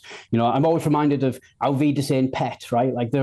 The British story was one of people going over to Europe and working. And at that time, as posted work people, you had different rights and different regulations depending on where you decided to work. So I think it's important that we focus on the fact that freedom of movement and the benefit that comes with freedom of movement and the single market is an economic migration, not irregular migration. Neil, what do you make of that? Well, not all immigration is beneficial, of course. We know that since we've left the EU, there's been a vast migration into Britain from outside the EU, which was facilitated by Boris Johnson's government, where over 1 million people arrived in 1 year, and 75% of those are dependents. And a lot of the people who were granted visas lawfully were students who then overstay their visas. We don't know how many millions of undocumented immigrants that we've got in this country. These are a net to drain upon this country because they're claiming benefits and not working, or not allowed to work, and they're working illegally. And nobody's against migration if it's lawful and controlled. The problem is that with institutions like the Schengen zone, as I started out by saying, it's only as strong as its weakest link. And so if you've got one member state who's got borders that are porous, and you've got loads and loads of people coming from sub-Saharan Africa, these are not brain surgeons and so on. These are people who want to do menial jobs, if you like, in order to get a better life even than they've had before. So we've got to control these numbers. All right. I mean, that's a fair point, Richard, isn't it? Because what the Schengen Agreement was set up for, fine, and that, as you say, that still exists, that's still beneficial to a lot of people, and it's beneficial even to us as tourists travelling through Europe, when you don't have to bother with all the borders once you're in the EU. But if you have got a lot of irregular migration heading into the EU mainland, once they're in, and that's a problem. Well, but I think it's really important, especially for viewers, that again, and I'm hearing it a lot, even at the start of this conversation, we are mixing up freedom of movement and the rights that are provided to EU citizens as a member, as aspect of freedom of movement and irregular migration. Freedom of movement absolutely requires strong borders across the EU. Now, Neil mentioned a lot of the issues that we face post-Brexit. Now, that's post any criticism of freedom of movement, right? Like, we are not in Schengen. We were never in Schengen, but we're not in the freedom of movement area. We're not in Schengen. So actually, if if Schengen and freedom of movement is a big problem for the UK, I'm not quite sure why we're talking about irregular migration and freedom of movement. I really want to get back to the main point. Like, listen, it is absolutely vital for the success of freedom of movement in the future and the success of the single market, which adds 1% of GDP, like the power of freedom of movement adds 1% of GDP every year to EU member states that are within the freedom of movement area. It's really important that we don't confuse the two. It is absolutely vital that borders remain strong and stable around Europe. And I think, the Spanish enclave example is very clear to that, right? But actually, there are processes in place. There's breaks. There is different ways that EU states implement some of the freedom of movement restrictions that actually need to, and they need to get better. Like, there's no debate around that. But what we're talking about here is freedom of movement fit for purpose? Absolutely, it's fit for purpose for the 15 million people across the European Union that use it. It's fit for purpose for the 1.5 million people that will, as I said, get up and go to work today in a different member state than the one that they live in. And that is the economic benefit that comes with freedom of the ability to live and work in different parts of the European Union. And it's an economic benefit that we used to benefit from. And now we don't. The point with that then, Neil, is, although you've got concerns, and a lot of our viewers and listeners will understand the concerns, but if freedom of movement was to go, you're throwing the baby out with the bathwater, aren't you? No, not at all. What we're talking about here is control of migration. We are suffering from Schengen in as much as all those people who are camping out on the shores of northern France trying to get across the channel to this country, of course, have been able to travel border-free from anywhere inside the EU. And if there were borders along national lines, they would have had to go through perhaps half a dozen different countries from their entry point to get to the channel, which would make it much more difficult for them. And so I think what we're talking about here is ultimately the ability of a nation to control its own borders. And since we've left the EU, of course, there's been a massive reduction in net migration from the EU. We have controlled that. And Brexit wouldn't have happened but for the open borders policy of the Blair government after 2004, which let in huge waves of people from Eastern Europe. Nothing wrong with them as individuals, of course, but the numbers coming in such a short period imposed enormous strains upon the public services in this country. And we saw the same thing post-Brexit from non-EU migration, which is why immigration is such a salient subject today in Britain, as it is throughout Europe. I mean, it's a fantasy that all the people of Europe want to have a borderless Europe. They see migrants flocking in from all around the world, from much, much poorer countries, in order to take advantage of the streets paved with gold as they see it in Europe. We simply can't cope with the potential flows, and it's a fantasy to think that you'll be able to control these numbers in any meaningful way if we don't actually strengthen our border controls. OK, gentlemen, we'll have to leave it there, I'm afraid. But Neil Hamilton and Richard Kilpatrick, really good to see you both this morning. Thank you very much for joining us on GB News Breakfast. Thank you. Plenty of you getting in touch on this one. We'll run through some of those later. But in the meantime, at 7:31, time for the Great British Giveaway. £60,000 in tax-free cash and a real gold bar could be yours. Here's how you take part. One person is guaranteed to win over £65,000 worth of gold and cash. And that person could be you. You could be our latest Great British Giveaway winner and join our exclusive list of giveaway champions. First of all, we want to give you a ton of tax-free cash. £60,000 in tax-free cash that you could use however you like. Treat your family, treat your friends, or treat yourself to a luxury 5-star holiday somewhere like here, all as Santi by Domes Resorts. Plus, you'll also receive a fine gold bar worth over £5,000. Don't miss your chance to win over £65,000 worth of prizes. For a chance to win, text GOLD to 63225. One entry costs £2. £2.50 plus 1 standard network rate message. Or text BONUS to 63225. 5 entries cost £5 plus 1 standard network rate message. Go to gbnews.com/win. Entries start at £2.50. Call 0903 686 3232. Calls cost £2.50 plus your network access charge. Or post your name and number to GB22 PO Box 8690 Derby DE1 9TT. UK only. Entrance must be 18 or over. Lines close at 4 p.m. on the 21st of August. This is a network giveaway. Entries will be pulled. Please check the closing time if listening or watching on demand. Good luck. Yes, good luck. Now, do you stay with us still to come? Paul's here with all of our sports. What have you got coming up? Oh, I don't want to say his name again, but I'm going to. There he is, Gianni Infantino, the FIFA president, who is still FIFA president. The saga goes on. We'll discuss a little bit more very shortly.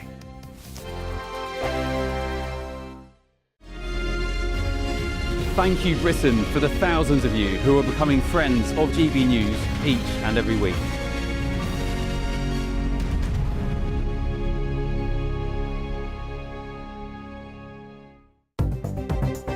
Good morning. This is the latest AI travel news from gbnews.com. The M1 southbound is affected by a collision at junction 19 in Catthorpe. The A1 southbound is closed between junctions 63 and 61. The M25 anti-clockwise has an obstruction at junction 26 in Waltham Abbey.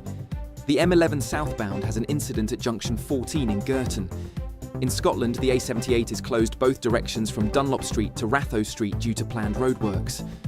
Across Wales, the A5 at Menai Bridge is closed. And on the trains, cross-country and Great Western Railway services have reduced service between Newport and Cardiff Central. For more travel news, go to gbnews.com. Britain is not just a geographical expression. We are a people bound together by history and culture that are distinctively British. Join me to celebrate our music, theatre, artworks and literature, which we can explore and enjoy together. Everybody's welcome. Sunday with Michael Costello. Every Sunday at 11 a.m. on GB News, the People's Channel, Britain's news channel.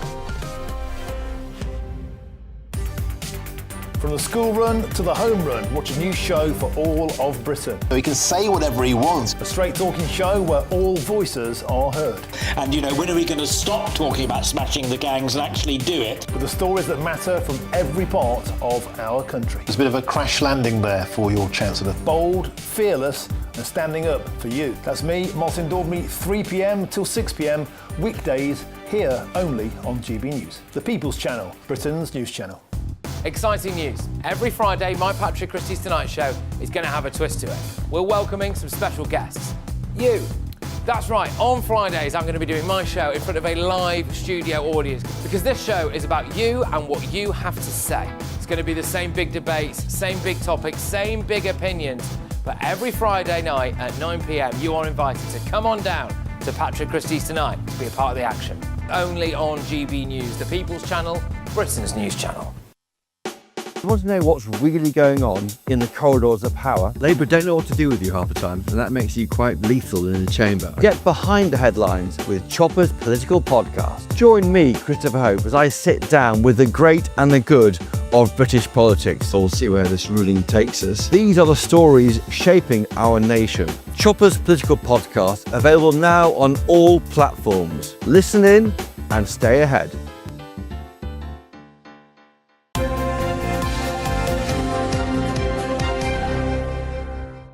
Paul Coyte's here with all the sports, 7:36. How is Infantino still in place? I don't know, because he's in charge. Everybody's scared of him. Yeah. And it's all the politics that is going on at FIFA. He's apologised now, Gianni Infantino. Gianni, yeah. Gianni apologised for the errors he made to sell stakes to private investors then for FIFA events. No. The errors FIFA made. That's a very good point. FIFA made those errors. He sent a letter to all 211 member associations, Stephen, sincerely apologising for their errors and commit to them not doing it again. So the organisation will no longer... Now, this is the good bit. because this is where he starts turning. Because you know what? With all bullies, they always seem to turn it over, or turn it around. And if there's anybody, no, it's not me, it's you. I'll make it's your fault. The organisation, FIFA, will no longer tolerate any attacks on its integrity, because we know, how could anybody question FIFA? Good governance and due progress will take place, necessary measures to protect and safeguard its name and reputation. False and misleading claims, he said misleading even, that Infantino had promised Morocco the World Cup final in 2020, because it's 2030, because it's being held, the World Cup, in Spain and Portugal and Morocco. So apparently the word was that he had said, OK, Morocco, you can have the final. But now he said, well, it's just press talk. Luis Figo, who's a Portuguese legend and also administrator these days, urged Infantino to quit. And this is quite some quote. He said, the lowest, most deceitful and cravenly self-interested behaviour that Gianni Infantino has displayed. So he possibly will be re-elected in November, but it's now a matter of if anybody else is going to dare stand against him, because if he wins, that person will know very well that they'll be out on their ear. So it's a matter of who's going to actually go against him. If you look at all the associations, is the word I'm looking for, who've complained about it. It was more than the threshold. It's over 50%. Yes, I think so. Because so could he win an election? Well, if they stuck to their guns, it's UEFA. UEFA have got a lot of power in this. They don't hold all the power, but obviously the biggest associations are in Europe and are governed by UEFA, and UEFA are very much against him. So this is going to run for a while. So we've got a little time talking about Gianni Infantino. Do you want to do some transfer talk? Yeah, I mentioned a couple of things. Now, one of them, Vinicius Junior. Now, Vinicius Junior, one of the world's finest footballers, plays for Real Madrid, and Arsenal have been extremely interested in Vinicius Junior, which is striking fear in all of us, apart from Arsenal fans, should they be able to pull this transfer off. Now, Jose Mourinho has now gone in as Real Madrid manager and says he wants Vinicius Junior to stay. By the way, did you know Vinicius Junior had a chin operation? No. Have you seen that? No. I'm going to see if I can find some pictures. He could have had some of mine, but it's like he's had this. What, like chin. cosmetic? Or... Yeah. Oh. And he looks completely different. Oh. I think it's him anyway, but we'll show the difference a little bit later if we can. But Vinicius Junior and his new chin are wanted by Arsenal, but it looks like that Real Madrid have said 150 million euros if they want him. But I think he'll probably end up staying at Real Madrid. One more for you as well, and that is Mo Salah. Now, I think we've got footage of Mo Salah arriving in Turkey. So Trabzonspor is where he looks like he's going to go, which is a bit of a surprise. I said this yesterday. I expect it, and with respect to them, I would expect that he would have gone to a much bigger football club or go to Saudi Arabia and go there for the money. So look at him. He's wearing the shirt. Look, I don't know where he's looking, surprised, confused. There's lots of people running around him, but there we are. And also, if you sign for a big club in Turkey, often things will happen. Look at the fire burning. Les Ferdinand, when he went to go and play for Besiktas back at the end of the 80s, they actually sacrificed a lamb on the pitch. And honestly, on the pitch in front of him, and he was like, What? Do I really want to play here? Wow. But anyway, there's a lot of thousands of fans that have come out to see Mo Salah. So whether it's going to work out, we will see. But I am surprised that that's the club that he's decided to go to. Yes. So I'm just looking at Vinicius Junior's new chin. Yes, what do you think? Looks great. Yeah, it's a nice Looks like chin. Bruce Forsyth in the second one, don't you think? Yeah, it's made a big difference, actually.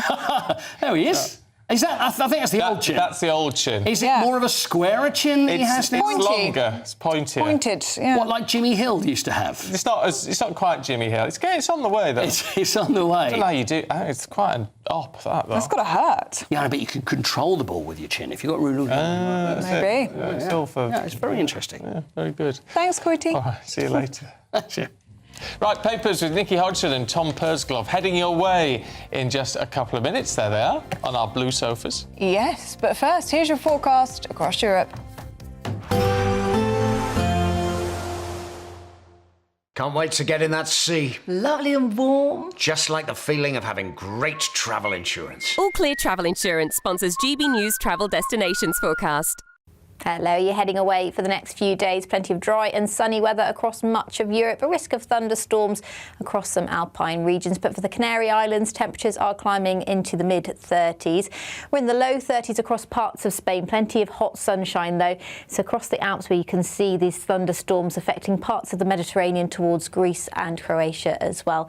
Here again, temperatures in the mid-30s, very hot indeed. And there is more of the same to come. Bye-bye. All Clear Travel Insurance sponsors GB News Travel Destinations Forecast. Britain's Newsroom. Weekday mornings from 9:30. Yes, the Malaysian government has announced that it will renew the search for Malaysia Airlines flight MH370, which disappeared 10 years ago without a trace. Yes, the plane was carrying 239 people from Kuala Lumpur to Beijing. Previous attempts to locate the plane have all failed, leaving the families of those on board without any kind of closure. Well, for more on this, let's speak to Terry Tozer, a former airline pilot and author of Confessions of an Airline Pilot, Why Planes Crash. Terry, you sound like the perfect man to talk to about this, because this is perhaps the biggest aviation mystery of our modern age. Yeah, it is, and obviously a great tragedy as well. It's good to know that they're going to have another crack at trying to find it. GB News, the People's Channel. This is GB News, Britain's news channel. This is just health and safety gone mad. It's not the role of public authorities to be telling people what's for their best interest. And the reality is it's probably better to take the chance of a tree branch falling on you than going out in the sun and getting getting burnt in the sun. But the reality is the reason why these councils are saying you've got to stay out of underneath the trees is they don't want anybody to get struck by a branch which they have a liability to, whilst they don't have a liability for anybody getting sunburnt. So it's all to do with public liability. I mean, if you look at East Cheshire Council, for example, in 2024, they had to pay out £500,000 because a branch fell on somebody. GB News, the People's Channel. This is GB News, Britain's news channel. In my hand, I have a colander. I have a piece of paper. Yes, there you have one too. So I'm going to run it so you can see me. So I think what you do is you shine, you indicate, you tell me what to do, and I'll do it for you. You never look at the sun directly. Yep, you good. allow the light to go through the colander, and that'll actually act as a pinhole camera and project images of the sun onto the piece of paper, and then you can look at the piece of paper and see the eclipse take place. Simple as that. You can do it also by using binoculars or a telescope and projecting an image from them onto a piece of paper. Yep. That will work just as well. Or get a bucket of water, let it settle, and look in the bucket of water, and you'll see the image of the sun in the water, and then you can observe the eclipse that way. GB News, the People's Channel.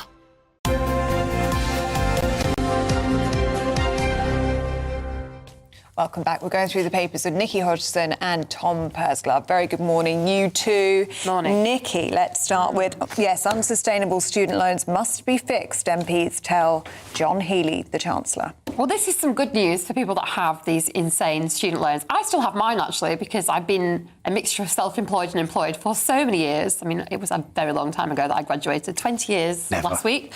But this is really about those ridiculous Plan 2 student loans where the interest is at 9% and the interest just goes up and up and up, and people are at between £50,000 and £100,000 in debt for their that's 3-year course. I can't get my head. I cannot get my head. I don't think people are aware of it unless you are on Plan 2 or you know people who are on Plan 2. But I was saying to some friends the other day who we're all on Plan 2, and people are paying between £500 and £900 a month. It's extortionate. Back on their student loan, and the worst case scenario is some of them aren't even touching the debt. It's just the interest that they're servicing. Exactly, Ellie. And that is stopping them from getting married. It's stopping them from having children. It's stopping them from buying a home, because that's £1,000 a month coming out of the bank account. Absolutely, because the way it was always sold to us, and I'm lucky because I'm on the old system where it's a couple of £100, and right now I'm not paying it because I'm self-employed, and that's the thresholds don't go up there because I work part-time. But the way it was sold to people is like, don't worry about this debt. It won't affect your credit rating. You won't even notice it. You won't even notice it. But if you're paying £900, how do you save for anything out of that? How do you put money into a pension, for goodness sake? I mean, not that you're thinking that necessarily at 25 or early on your working life, but, you know, you should be, because it's just how you are okay. I mean, it's just indefensible, isn't it? Yeah. And I personally support the principle that if you're getting the benefit of a university degree, you should contribute to that. Really? Because I think the sort of earning potential that flows from that for many graduates is significant. They can't get a job. But at 9%, that is a rip-off. That could never have been what the intention was when the policy was first formulated, and so it's right to put that, you know, that situation Why don't you argue for into a the policy rearview of mirror saying and to we need resolve to it? Sort this out, right? You need to sort this out as a separate issue, but then just make sure the number of people going to university are small enough. I agree with you. That actually the government just pays for it. Well, I would thin out quite dramatically the course offering that is available. But also, where I do find myself agreeing with the Prime Minister quite a lot is around scrapping the target for the number of people that are going to university, because there are multiple ways that people can succeed in life, and we should be encouraging people to go down the vocational route, into skills, into training. Those are just as valid, and I think as a society we need to value those approaches to getting on in life on the same way that often academic qualifications are valued. Yeah, and I don't think anybody has an issue with paying to go to university. I don't have a problem with the fact that I have a degree. But I feel personally, my own personal opinion is that I was missold. Yeah, I think that's understandable. And I would agree with you, Ellie. If I had been on the Plan 2 now, you know, there's no incentive to earn past the threshold, is there? There's no incentive to earn past the threshold. And actually, it just depresses your ability to make anything for yourself in your whole life. Yeah. Mm. You know, it is scandalous. It is scandalous. Well, let's hope that something is fixed. Heck, I cannot get my head around it. No. But I mean, say in my day, the government paid for it all. Yeah. And in fact, I got a grant to go. Yeah, but fewer people going to university then. They can't, they can't afford for it, you know, to... Back in the olden days. Back in the olden days. Fewer people went. It was then after Blair's government, it was everyone went to university. It was this 50% target. But then it's like, I think about, you know, I've got a 3-year-old daughter. She's exceptionally bright. She's very academically minded. Well, what... is she even going to be able to afford to go? Will we be able to afford to help her to go, you know? I mean, it's just... So you better get an apprenticeship where they put you through university and they pay for it. Absolutely. Yeah. Right, next, can we have a look at NEET? Tom in the Sun, 6 out of 10 out of work a year on. It doesn't surprise me.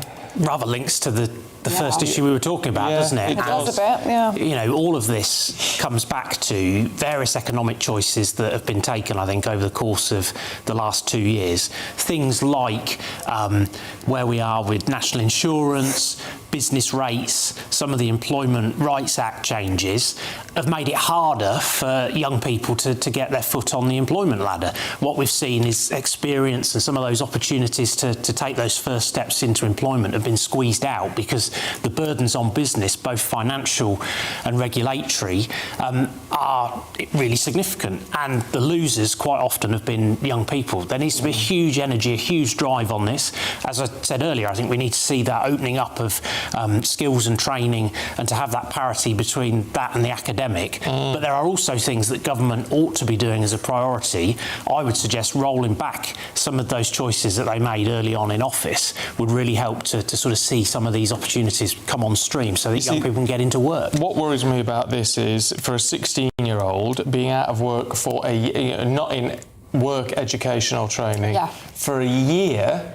I mean, that's just going to kill any incentive, any motivation. It's extremely upsetting. I mean, not only have these young people suffered through COVID, you know, been schooled at home, suffering, like doing their exams in this kind of weird, haphazard way, there's no ability for them to get on with their lives. Imagine how long a year felt when you were 16. Yeah. You know? And also you're waiting to step into adulthood and you're not allowed. So it has this bizarre depressant effect on maturation, but just growing up, just going through natural life stages. What happens to these people in 10 years' time if they haven't been able to go through natural life stages? It's deeply worrying. It's formative, isn't it? And it is. Those early experiences upon leaving school, leaving college, whatever it is, will often dictate your life chances for years and years your to come. Trajectory, so exactly. there's a premium here for government to get this right. And if you make the right investment and strategic decisions, you can actually save a lot of funding in the round in terms of paying for the downstream consequences of not getting this right.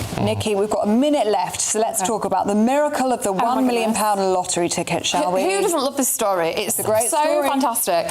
So it was a punter that won the £1 million lotto prize in Italy and threw the ticket away because the message was, oh, shop can't pay it out. Basically because it was too large. I thought it wasn't worth claiming, but the payment was too large to pay out from the local shop. And then, with the help of the local refuge workers, found the ticket after 2 days of searching through all the rubbish. Wow. It's worth it. Would you search through rubbish for 2 days for the price, you know? Oh, yeah. I searched forever until I found it. Get your marigolds on and your hazmat suit and you're off. I mean, it's a great story. It's such a good story. How much rubbish did they have to get through? I don't know. I mean, it's honestly, but good honour for getting it. You'd never forgive yourself, and the people at home would never forgive you either. I think it's more that the people at home would never forgive you. They wouldn't. All right, you two, thank you very much indeed. Now, do stay with us still to come. Join us as we celebrate this great nation throughout the day here on GB News. We've got a special full day of coverage. First, though, here's your weather.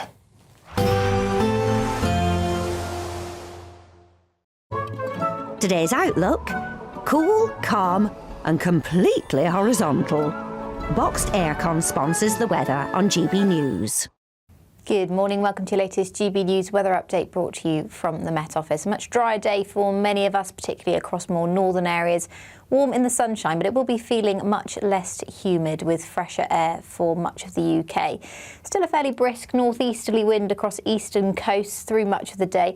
There will be quite a bit of cloud around across more eastern areas, but still plenty of sunshine breaking through into the afternoon. And for most of us, it will be a dry day, just a risk of an odd shower for inland areas. But it will be feeling a little bit fresher. Temperatures much closer to average for the time of year, the high teens or low 20s, so a big difference to earlier on this week, particularly across more southern areas. We hold on to the ridge of higher pressure, bringing that dry weather into this evening. So a fine end to the day across more eastern areas of Scotland. You'll notice to the west, though, we're starting to see a change, some wetter weather pushing into the Western Isles, as well as some showers across parts of Northern Ireland. Dry for much of southern Scotland, as well as northern England, Wales, central and southern areas of England, also seeing a dry end to the day with plenty of sunshine as well. Still going to be about 20 to 22 degrees to end the day across southern areas. A dry night for many on Thursday night into Friday morning, particularly across more southern areas. But further north, this weather front will become more dominant, bringing some more persistent rain predominantly to northern areas of Scotland. A few showers further south as well. So temperatures in towns and cities, 11 or 12 degrees. Rurally, it will be a little bit fresher than that with single figures expected. But as the sun rises pretty early, you're not going to see too much of that colder weather. So another warm day on the cards on Friday. Still another relatively fresh one, though, so it will be feeling less humid than the past couple of days. And in the sunshine, though, not too bad, particularly in the south and east, temperatures in the mid-20s, so a little bit warmer on Friday compared to Thursday. Bye-bye. Today's outlook: cool, calm and completely horizontal. Boxed Aircon sponsors the weather on GB News.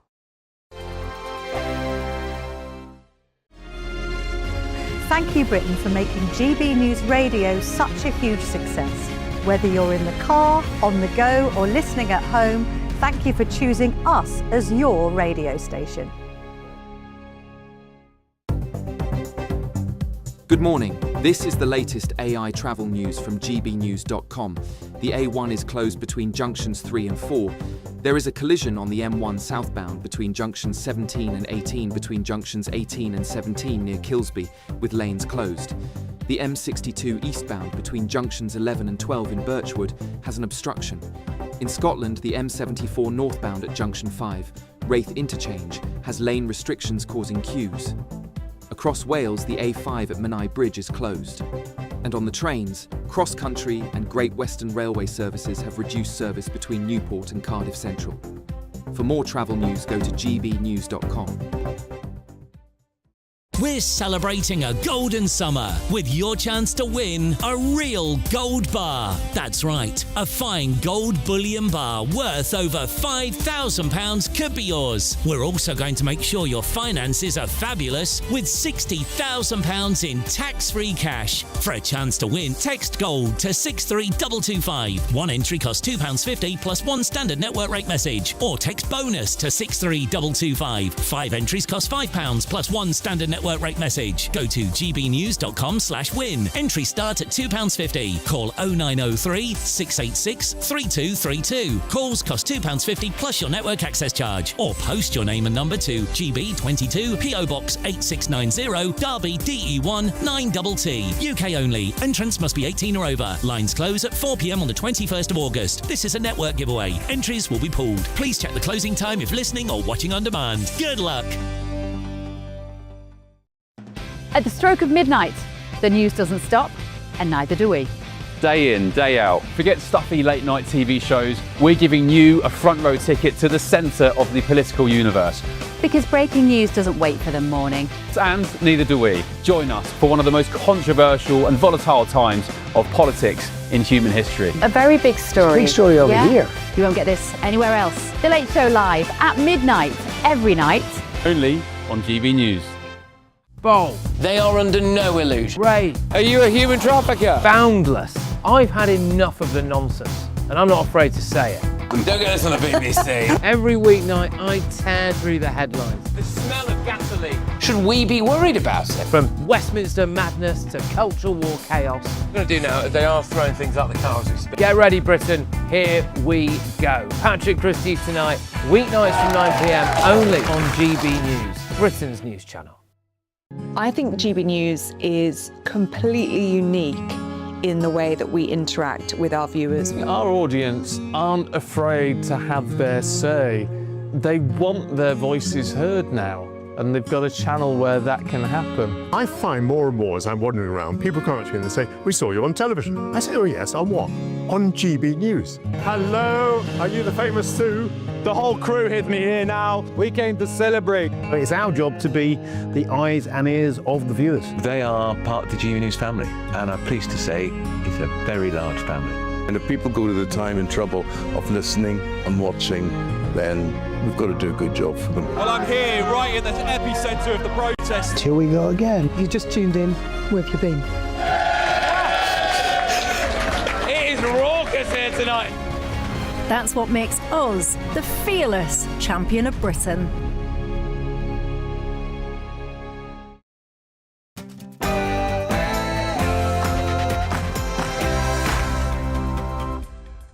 Good morning. Today at GB News, we're celebrating what makes Britain great in a special day of coverage. Our wonderful country is put front and centre in a day filled with special live events up and down the country. From Aberdeen to Durham, Leeds, Essex and Barry Island, the People's Channel is putting you front and centre as we celebrate Britain. Elsewhere today, a Cambridge professor quits over a plagiarism row that's gained national attention, with the university now launching an inquiry into claims he lied about his academic history. A company that previously donated to the Defence Secretary Wes Streeting is linked to one of the world's most notorious fraudsters. Yes, questions for Wes Streeting. Apparently he knows nothing about this donation, but I'll bring you more details shortly. Forget about prenups, post-nups are all the rage these days, apparently. We're going to be speaking to a woman who's asking her husband to sign one. That's despite the fact that they've been married for 5 years. And sport this morning, well, Gianni Infantino apologises, then attacks critics, but does remain a FIFA president for now. German Matthias Jaissler is the new manager of Newcastle United, and the GOAT of... When I say GOAT, I actually mean greatest of all time. Joss Butler, that is. Could we have a Joss Butler picture, please? That's better. Joss Butler is the GOAT, the greatest of all time of T20 cricket. Nice GOAT, though. Good morning. A dry day to come for more northern areas. Feeling a little bit fresher too, but still warm in any sunshine. I'll have all the details for you a little later on. Just gone 8 o'clock. I'm Stephen Dixon. I'm Ellie Costello, and this is GB News Breakfast.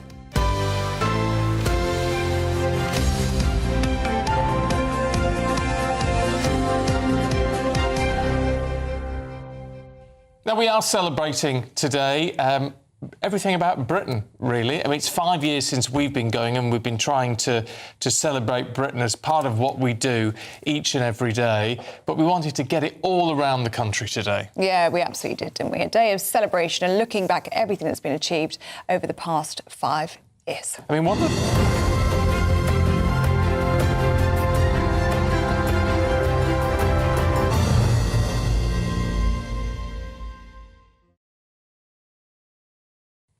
one of the things to celebrate, Paul, is sport. Yes. Very much. Absolutely. Yeah. We've got some of the goats, you know. We really have. We've got some of the greatest of all time. And we invented it all. Yes. All sports. Football's ours, yeah. Athletics is ours. We invented running. We've done everything. Well, no. But listen, we've had some of the greatest sports people of all time. It still do as well. Yeah. So it's one of the things that makes Britain. And it is, actually, sport is one of those things that really brings the country together. Well, I think we saw that, didn't we, in the World Cup? Yeah, absolutely. That's one thing. When look at that game against Mexico when England played, middle of the night, 2 o'clock in the morning, the millions that still stayed up to watch it, and that's what brings everybody together, and that's one of the things that does make this country great. There's no question about it. Oh, yeah, absolutely. You should be very proud of that. Well, from Belfast, Aberdeen, Durham, Leeds and Barry Island, we're going to be all over the place today, aren't we? We are everywhere. And to top it off, we have some very special shows honouring the occasion. Tonight, Michelle Dewberry is going to be live from Essex at 6 p.m. for a programme that promises to pay tribute to you, the viewers. And Patrick Christie's is also going to be broadcasting live from there tonight, and that begins at 9 p.m. You will be able to see the countdown clock in the corner of your screens right now. 12 hours and 56 minutes to go until the party starts. All day today, we're celebrating what makes Britain great. And then tonight, we're leaving the studio behind to take GB News on the road. Join me alongside the GB News family and a very special live audience as we head to Essex for the Celebrate Britain grand finale. Don't miss this incredible night. Jubes & Co. live from 6 p.m. and Patrick Christie's tonight live from 9 p.m. Only on GB News, the People's Channel, Britain's news channel. It's going to be a great day, and hopefully a real party atmosphere by tonight. It will be. It'll be brilliant. So you don't want to miss any of that. Coverage all day today on GB News. Now, should we have a look at politics? The Defence Secretary, Wes Streeting, is under a bit of fire this morning for a donation he received from a company that has links to one of the world's most notorious fraudsters. Well, let's speak now to GB News' chief political correspondent, Catherine Forster, who's here to explain more. Morning to you, Catherine. What's going on? It's a bit complicated, so I'll try and explain it as simply as I can. But Wes Streeting, who, of course, resigned from Keir Starmer's government and is now the Defence Secretary, accepted £37,000 in donations from a think tank called Labour for the Long Term. Now, that's totally all above board. The issue is that the founder of that think tank had accepted £500,000 from a disgraced US crypto guy who was later jailed for fraud, for basically stealing from his customers. So questions about this. Now, Wes Streeting's people say that he had no knowledge that the money had come through this route. And also the founder of this think tank said, no, the money that was given to Wes Streeting did not come from this donor. It came from somebody else. There's no laws being broken here. There is a loophole, which means that if political parties can't accept money from foreign donors above £500. But if you are a think tank, which this was, you can accept any amount of money from abroad and you can then funnel that money to politicians. So it is something that the government are looking at tightening up. But, you know, just to say, of course, interesting that the boot is on the other foot, because we've had months now of questions about the £5 million to Nigel Farage from the crypto guy that wasn't declared. Nigel Farage says he's done nothing wrong. Also questions about Posh George Cottrell, other donations there, and Richard Tice too. So interesting that there's a story here about a Labour figure. Yeah. All right, Catherine, for now, thank you very much indeed. Let's turn our attention to the Conservatives, should we, and talk to the Shadow Cabinet Minister, Mike Wood. Good morning to you. It's nice to see you. Can we ask, I want to start off with early release, because I know Kemi Badenoch has written to the Prime Minister about the early release scheme. It's been controversial from the beginning. Then we've obviously had the Prime Minister saying he was going to intervene and pause certain elements of it. She's now not happy with how this is progressing. Explain to us what the current state of play is as we understand it. So the current state of play is obviously before the summer, the government whipped its MPs to vote in favour of early release. They voted against our amendments to stop it applying to paedophiles and rapists and child sex offenders. As recently as Tuesday, Andy Burnham was promising that no one involved in child grooming would be eligible for early release. We now know that that's simply not true. There are a number of people who largely historic sexual offences against children who were convicted of indecent assault, who are not covered by the mini U-turn that the government performed this week, which means that in just under 4 weeks' time, they will be eligible to be released far too early in their sentence. And this is absolutely devastating for their victims.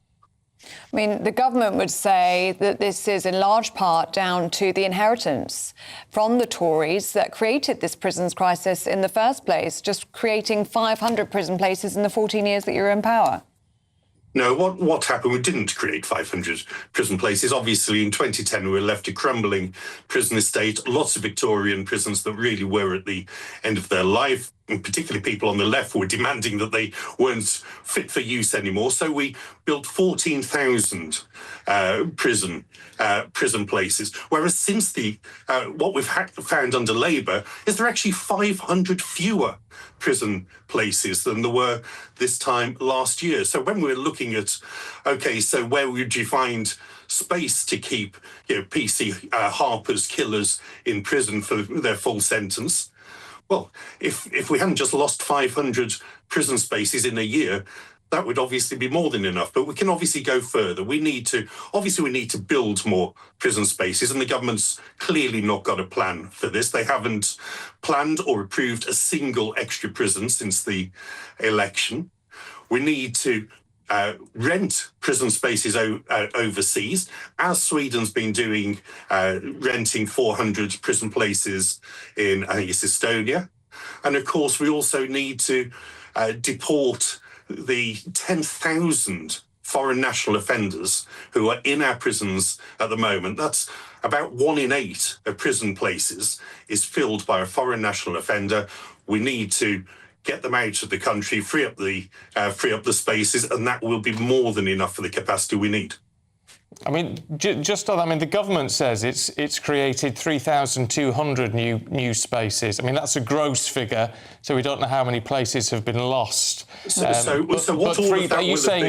you saying more than 3,200 places have been lost, whilst 3,200 have been added?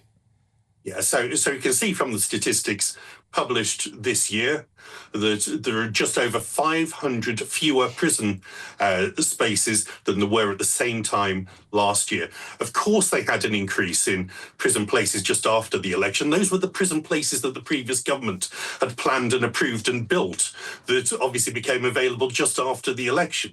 But since then, as a result of David Lammy and Shabana Mahmood's decisions, the number of prison places over the last year has fallen. Can we talk about Joshua Bonehill-Payne, please, the former neo-Nazi who served prison time for anti-Semitic hate crimes? Now, he was selected, wasn't he, as a Conservative candidate for a Somerset council seat before withdrawing after widespread criticism. He has since been offered a position as an anti-extremism advisor to Kemi Badenoch. There's huge questions here about the vetting process. Why did the Conservative Party deem Joshua Bonehill-Payne as appropriate, as meeting the standard to become a Conservative candidate? And what message do you think this sends to the Jewish community that he's been offered this new role? Well, obviously, Joshua's crimes as a very young man were horrific. He was rightly sent to prison. And I think this is clearly a case where prisoners clearly worked. He went into prison, an angry man who was blaming his own failings and shortcomings on Jewish people. But whilst in prison, partly as a result of him finding his own faith, but also voluntarily taking part in some of the courses and programs provided within that prison, he learned more about about anti-Semitism, the hatred and persecution that Jewish people have experienced over centuries, and he's come out of it a completely reformed person. And he's spent his time since he was in prison working to tackle extremism and particularly anti-Semitism, trying to stop other young people being drawn into this. And frankly, this is a serious issue. And if we're going to tackle anti-Semitism, we're going to need the experience, the understanding of people like Joshua, who were previously part of the problem, who are now changed people, who are now part of the solution. He's been spending his time since he was in prison working with police, working with the authorities to go into schools and other bodies to help tackle extremism. He's clearly got a lot to offer. I think it's sad that he felt that he wasn't going to be able to set out his position and demonstrate how much he'd changed if he was a local candidate. But I think obviously Kemi's Cultural and Integration Commission, looking at some of these big issues facing our society, clearly benefits from having that perspective, as well as obviously hearing from the many people who experience hatred and anti-Semitism. We need to hear those views and to learn from all of it. OK, Mike Wood, appreciate your time. Thanks very much indeed. I have to say, in this particular case, I'm quite disturbed by the fact that people are sort of jumping on the bandwagon and saying, well, this man has done this, therefore he can't be part of anything. Because I just think, how many people on this channel have we talked to about gangs and knife crime and things? And the number of people who come on the show, and they are advisors and they're running all these help groups and they're trying to stop it all. And as we always say in the introduction, previous gang member. Been to prison for being in gangs, and they come out and they realise how horrific it's all been, and then they spend their lives trying to stop other people going down the same path. So if this particular man has done the same thing with anti-Semitism, and he's realised that actually it's all horrific, and he's been swept along with stuff that he didn't understand, and he's now campaigning against anti-Semitism and trying to teach people how not to get involved in all of that, isn't that a good thing? Well, rehabilitation's a good thing, isn't it? But, I mean, Baroness Berger, who is one of the victims of Joshua Bonehill-Payne, he was actually convicted for racially harassing her. She said this whole thing is an insult. But you've got to be able to allow people to change, haven't you? I mean, I understand from her perspective, it's horrific what she went through. And I understand that the Jewish people will be very, really upset by the fact that, there are people out there doing this all the time. It's a dreadful situation. But if someone is realising that the error of their ways and is now actively campaigning against this and trying to teach people how not to get drawn into this anti-Semitism, surely that has to be a good thing. You can't write someone off for the rest of their life if they're turning around saying, I was completely wrong. But should they become an advisor on Westminster? I guess is the question. Let us know what you think. gbnews.com/you'll say. Well, debate on these sort of really tough issues are part of what is good about this country. It is, I think, and we should be able to all debate. All views welcome here. All views welcome, and we need to be able to debate and talk about things in a sensible way, without falling out, without having rows, being able to agree to disagree on things. And that's what it's all about. Certainly is. And today is about celebrating everything that is great about Great Britain. It also ties in with this channel turning 5 years old. So joining us now to kick off all of the celebrations is GB News enthusiast Lee Harris. Morning to you, Lee. Really good to see you this morning. When did you start watching GB News? Oh, right from day one. Right from day one. Brilliant. I predicted that GB News would be a massive channel, probably being the biggest news channel within 5 years of it landing, because there was a massive need for GB News. We saw, I think those of us who are very heavily involved in Brexit and the debates that were happening back then, it was very, very obvious to a lot of the people in the country that essentially the current television news channels are only really representing one side of the debate. I found that incredibly frustrating, and I don't think that the other channels were representing normal people's views, and they weren't having their views discussed on television channels. And when we heard that GB News was coming along, I suspected that you would do incredibly well, because you would start having those conversations and you were true to your word. You said you were going to be the people's channel.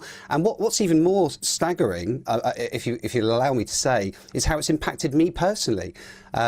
You guys contacted me directly, and I became a commentator and a panellist with Nana Akua. So I was a regular panellist with you guys, and that's kicked off and completely changed my life. I was just a normal member of the public, and now I'm a professional commentator working with many media channels, and that's all thanks to you. So you have an incredible soft spot in my heart for you guys. All right, well, here's one for you then, Lee, because obviously what can be problematic is people often want to hear stuff that is a bit of an echo chamber, right, that supports their own views. And I know we sometimes get comments on Your Say with people not liking other stuff that is said. But how important is it that it is about all views being heard? It's not just about hearing what you want to hear and what you agree with. It's about hearing stuff that may challenge you. Absolutely. I completely agree with that. And that was one thing I believe, not all the time, but a lot of the time was missing from the other mainstream media channels, is you'd only really get one side of the debate represented, and maybe they would have like a token person from the other side. Now, with GB News, you get a real debate. And I did this when I was in the studio. You have someone with another view. And what I like about how you run your shows is you allow that debate to happen properly. It's not curated. I was never told by anyone what to say or how to have a view. You allow people to express that debate in their own way. I mean, there's been some fantastic clashes on all of the shows that you have, done in a brilliant way, I might add.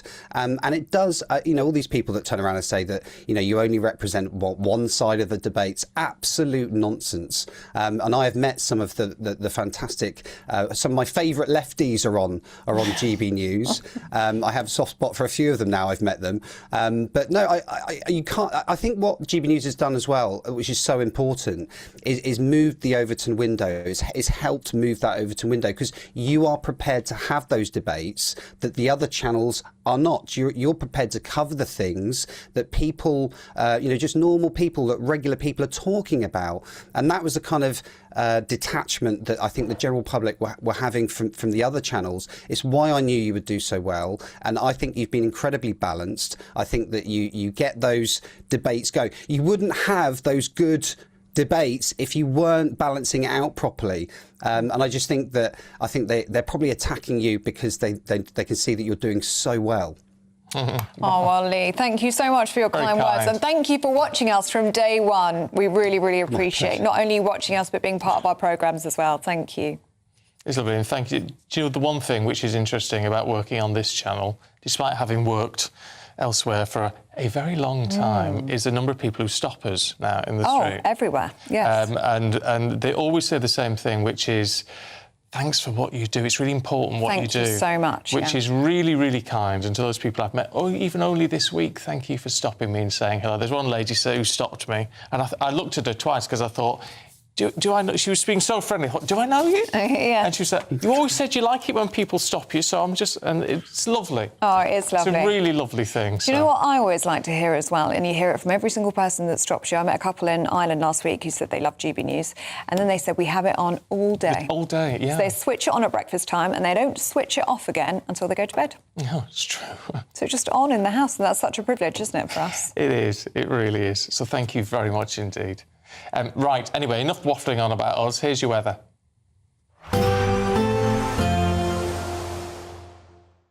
Expect warm spells with the odd rude interruption. Boxed Boiler sponsors the weather on GB News. Good morning, welcome to your latest GB News weather update brought to you from the Met Office. A much drier day for many of us, particularly across more northern areas. Warm in the sunshine, but it will be feeling much less humid with fresher air for much of the UK. Still a fairly brisk northeasterly wind across eastern coasts through much of the day. There will be quite a bit of cloud around across more eastern areas, but still plenty of sunshine breaking through into the afternoon. And for most of us, it will be a dry day, just a risk of an odd shower for inland areas, but it will be feeling a little bit fresher. Temperatures much closer to average for the time of year, the high teens or low 20s, so a big difference to earlier on this week, particularly across more southern areas. We hold on to the ridge of higher pressure, bringing that dry weather into this evening. So a fine end to the day across more eastern areas of Scotland. You'll notice to the west, though, we're starting to see a change, some wetter weather pushing into the Western Isles, as well as some showers across parts of Northern Ireland. Dry for much of southern Scotland, as well as northern England, Wales, central and southern areas of England, also seeing a dry end to the day with plenty of sunshine as well. Still going to be about 20 to 22 degrees to end the day across southern areas.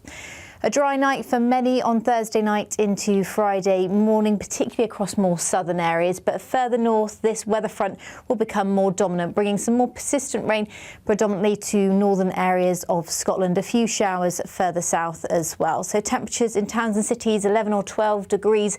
Rurally, it will be a little bit fresher than that, with single figures expected. But as the sun rises pretty early, you're not going to see too much of that colder weather. So another warm day on the cards on Friday. Still another relatively fresh one, though, so it will be feeling less humid than the past couple of days. And in the sunshine, though, not too bad, particularly in the south and east, temperatures in the mid-20s, so a little bit warmer on Friday compared to Thursday. Bye-bye. Expect warm spells with the odd rude interruption. Boxed Boiler sponsors the weather on GB News.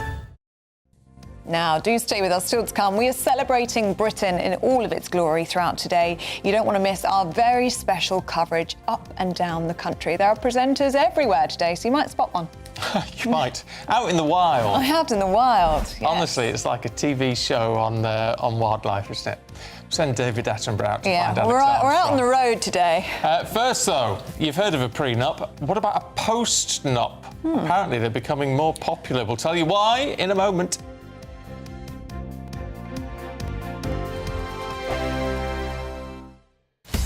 Breaking news, live updates, stories that matter. From the heart of the GB newsroom to every corner of Britain, with our team of dedicated journalists across the UK. GB News bulletins are there to deliver the latest news that matters to you. Bulletins on GB News, the People's Channel, Britain's news channel.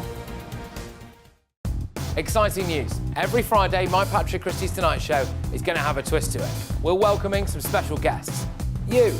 That's right, on Fridays I'm going to be doing my show in front of a live studio audience, because this show is about you and what you have to say. It's going to be the same big debates, same big topics, same big opinions, but every Friday night at 9 p.m. you are invited to come on down to Patrick Christie's Tonight to be a part of the action. Only on GB News, the People's Channel, Britain's news channel. From the school run to the home run, watch a new show for all of Britain. He can say whatever he wants. A straight talking show where all voices are heard. And, you know, when are we going to stop talking about smashing the gangs and actually do it? With the stories that matter from every part of our country. There's a bit of a crash landing there for your Chancellor. Bold, fearless and standing up for you. That's me, Martin Daubney, 3 p.m. till 6 p.m. weekdays, here only on GB News. The People's Channel, Britain's news channel. Britain is not just a geographical expression, We are a people bound together by history and culture that are distinctively British. Join me to celebrate our music, theatre, artworks and literature, which we can explore and enjoy together. Everybody's welcome. Sunday with Michael Costello. Every Sunday at 11 a.m. on GB News, the People's Channel, Britain's news channel. Do you trust what you're being told? Good, because neither do I.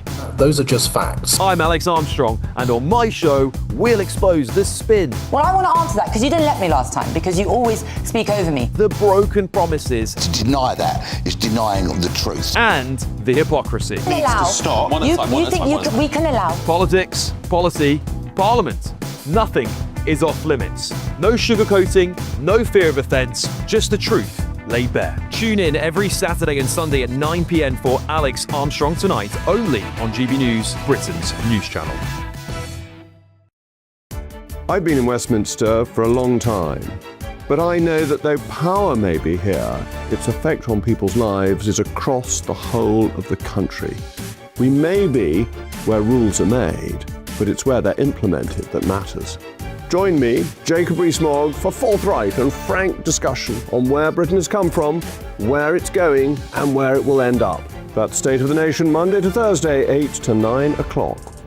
Vox Populi, Vox Dei.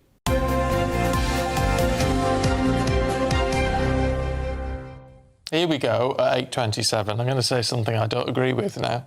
Oh, what don't you agree with? Because I think whoever's sort of prepped this isn't married, I would suggest, because they've said marriage isn't just an emotional commitment. It's also one of the biggest financial decisions you'll ever make. If you think of it on those lines, you may as well not get married in the first place. Yeah, I've never thought about it like that, to be fair. No. But with divorce on the rise, couples are increasingly signing prenuptial agreements to protect their assets, or prenups. Yes. Which you also don't like. I don't approve of a prenup. I really, really don't. But have you heard of a postnup, which is couples signing essentially the same thing, but after they've got married? Well, joining us now is a woman who's been married to her husband for 5 years, but has just decided that she wants a postnup. She's commentator Alice Tahar, as she joins us from Hay on Wye. Alice, is the marriage not going well? It is completely the opposite. Our marriage is in fantastic shape. I just feel that while I see happily ever after unravelling around me with lots of my friends and family, I want some assurances about what might happen were that to become our fate. So what's changed in the past 5 years? Presumably you didn't sign a prenup, but you'd now like to sign a postnup. So what's changed in the interim? Well, the first thing that's changed is that we now have 2 daughters who I believe are watching at home. So hello, girls. And we just didn't really think to do it. It was COVID when we got married, and we had a lot of other things on our minds. And it was only when a friend mentioned to me that she was setting up a postnup that I thought, well, that sounds like quite a sensible plan. Let me look into it. Why is it sensible, though? Because aren't you setting yourself up for failure? I mean, that's always my argument with the prenup, that why enter a lifelong commitment with a plan to say this is what we do if it turns out that it's not actually a lifelong commitment? Doesn't it diminish that promise? I completely disagree. I believe that if a couple are able to have difficult conversations about what might happen were they to get divorced, which, by the way, in 25 years, 4 out of 10 couples will, that's a testament to a strong marriage, that you can have those discussions, discuss how you want to raise your family, discuss the financial repercussions of that, which for a heteronormative household are very large for the woman, and actually feel more equitable and more seen as a result. Have you had this conversation with your husband? And if so, how's he taken it, Alice? So hope you have. We've been watching. He's finding out on national TV. We did have this conversation on a 3-hour car journey to a wedding, ironically. And I think, although he was a bit perplexed when I mentioned it at first, he's a pragmatist. He can see the relationships that are struggling at the moment and believe that actually for us to have this discussion, to be able to talk about some of the tension, some of the challenges, some of the resentment that each of us might have, then we can start to address any issues or challenges in our relationship now, as opposed to waiting until it's too late and we're looking at a separation. Yeah. Yes, but if you're planning what to do if you separate before the event, why, and you can do it in a sensible and adult way, why could you not do that if the separation happened?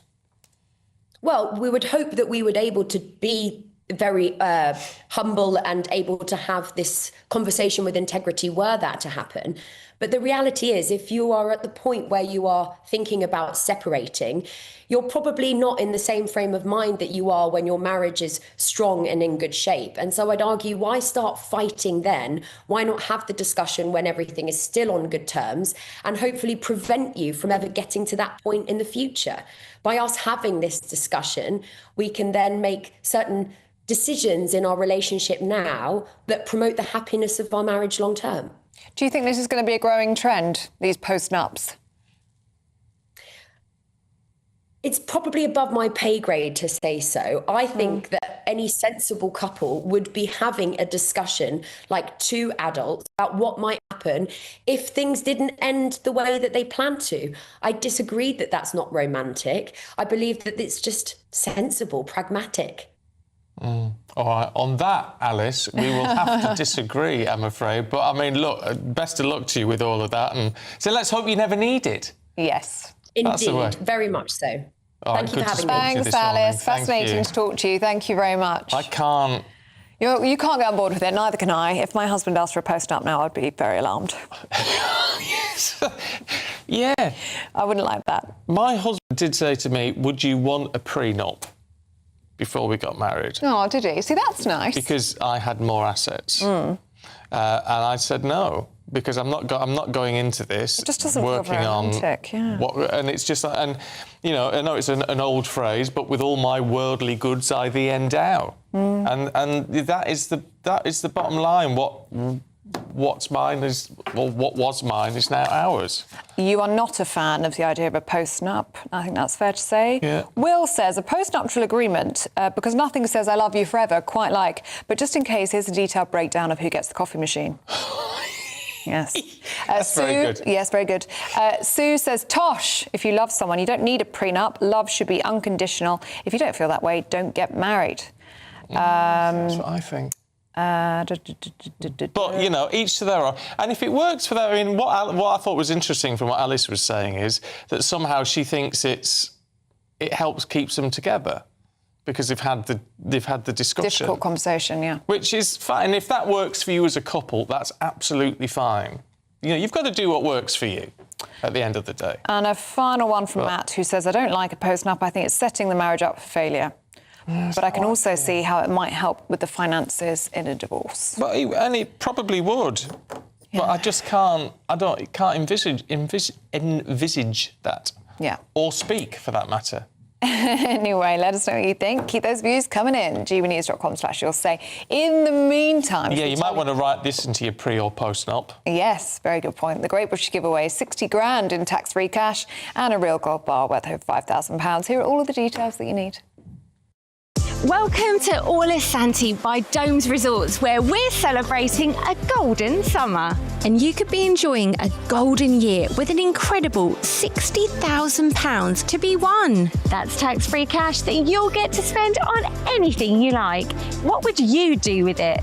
You could relax knowing that we've got those day-to-day financial pressures sorted. Or find yourself celebrating in the lap of five-star luxury, somewhere like here, the Spritzeria.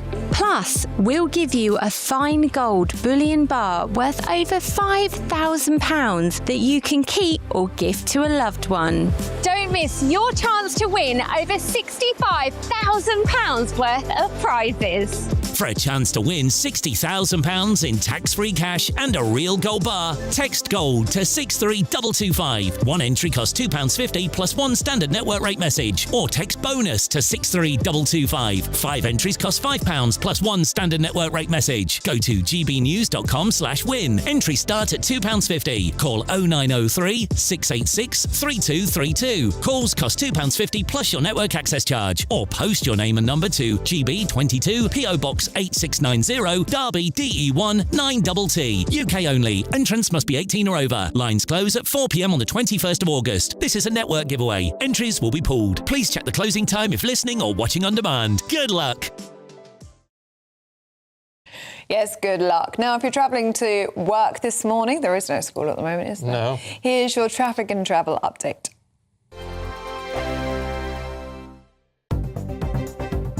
Good morning, this is the latest AI travel news from gbnews.com. There is a collision on the M1 southbound between junctions 20 and 19 near Catthorpe. The M69 southbound at junction 1 in Leicester is also affected by a collision. The M6 northbound between junctions 17 and 18 near Congleton has a lane closure. The M4 eastbound at junction 4 in Heathrow has an obstruction. North of the border, the A78 is closed both directions between Dunlop Street and Ratho Street. Across Wales, the A5 at Menai Bridge is closed. And on the trains, Cross Country and Great Western Railway services have reduced service between Newport and Cardiff Central. For more travel news, go to gbnews.com.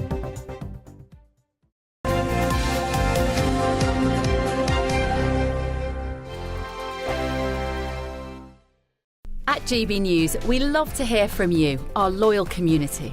So drop us a line at gbnews.com/yoursay. There you can talk to each other and also to the presenters live on air. gbnews.com/yoursay, because GB News is your channel, Britain's news channel.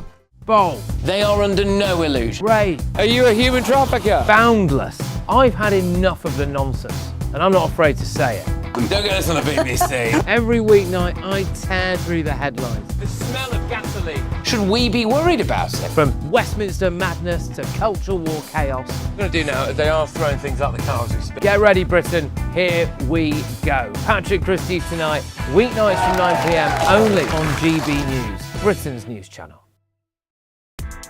Join me, Nana Akweer, for an informative, interactive news programme with a difference. It's fun. No, he didn't say that, though. I'm so surprised. I think there's an element of truth to that. Join me from 3 p.m. every weekend, only on GB News, Britain's news channel. Welcome to Free Speech Nation with me, Josh Howard. This is the show where each week we see what's happening in the world of culture, current affairs and politics. First we'll say, welcome to the UK. Oh, thank you. And we're not afraid to use our free speech so that you can use yours. It's not controversial in the slightest to anyone who hasn't lost their mind. Free Speech Nation, Sunday nights at 7 p.m. Only on GB News, the People's Channel, Britain's news channel. You want to know what's really going on in the corridors of power? Labour don't know what to do with you half the time, and that makes you quite lethal in the chamber. Get behind the headlines with Chopper's Political Podcast. Join me, Christopher Hope, as I sit down with the great and the good of British politics. We'll see where this ruling takes us. These are the stories shaping our nation. Chopper's Political Podcast, available now on all platforms. Listen in and stay ahead.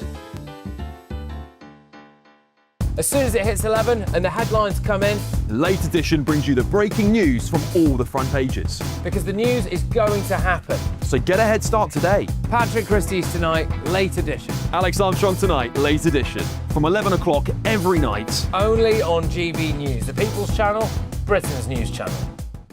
Hi, I'm Michelle Dewberry, and my show is your opportunity to cut through all the noise and dive in headfirst to some robust debates. Ideas clash. Situation, isn't it? Because the failure is you're deliberately avoiding my point. Nothing's held back. And if you think this is the end of it, wait for more. And we do not shy away from the difficult stuff. Sometimes I want to shake people and say, if only you understood. So join me on Dubes & Co. weeknights at 6 p.m. only on GB News, Britain's news channel.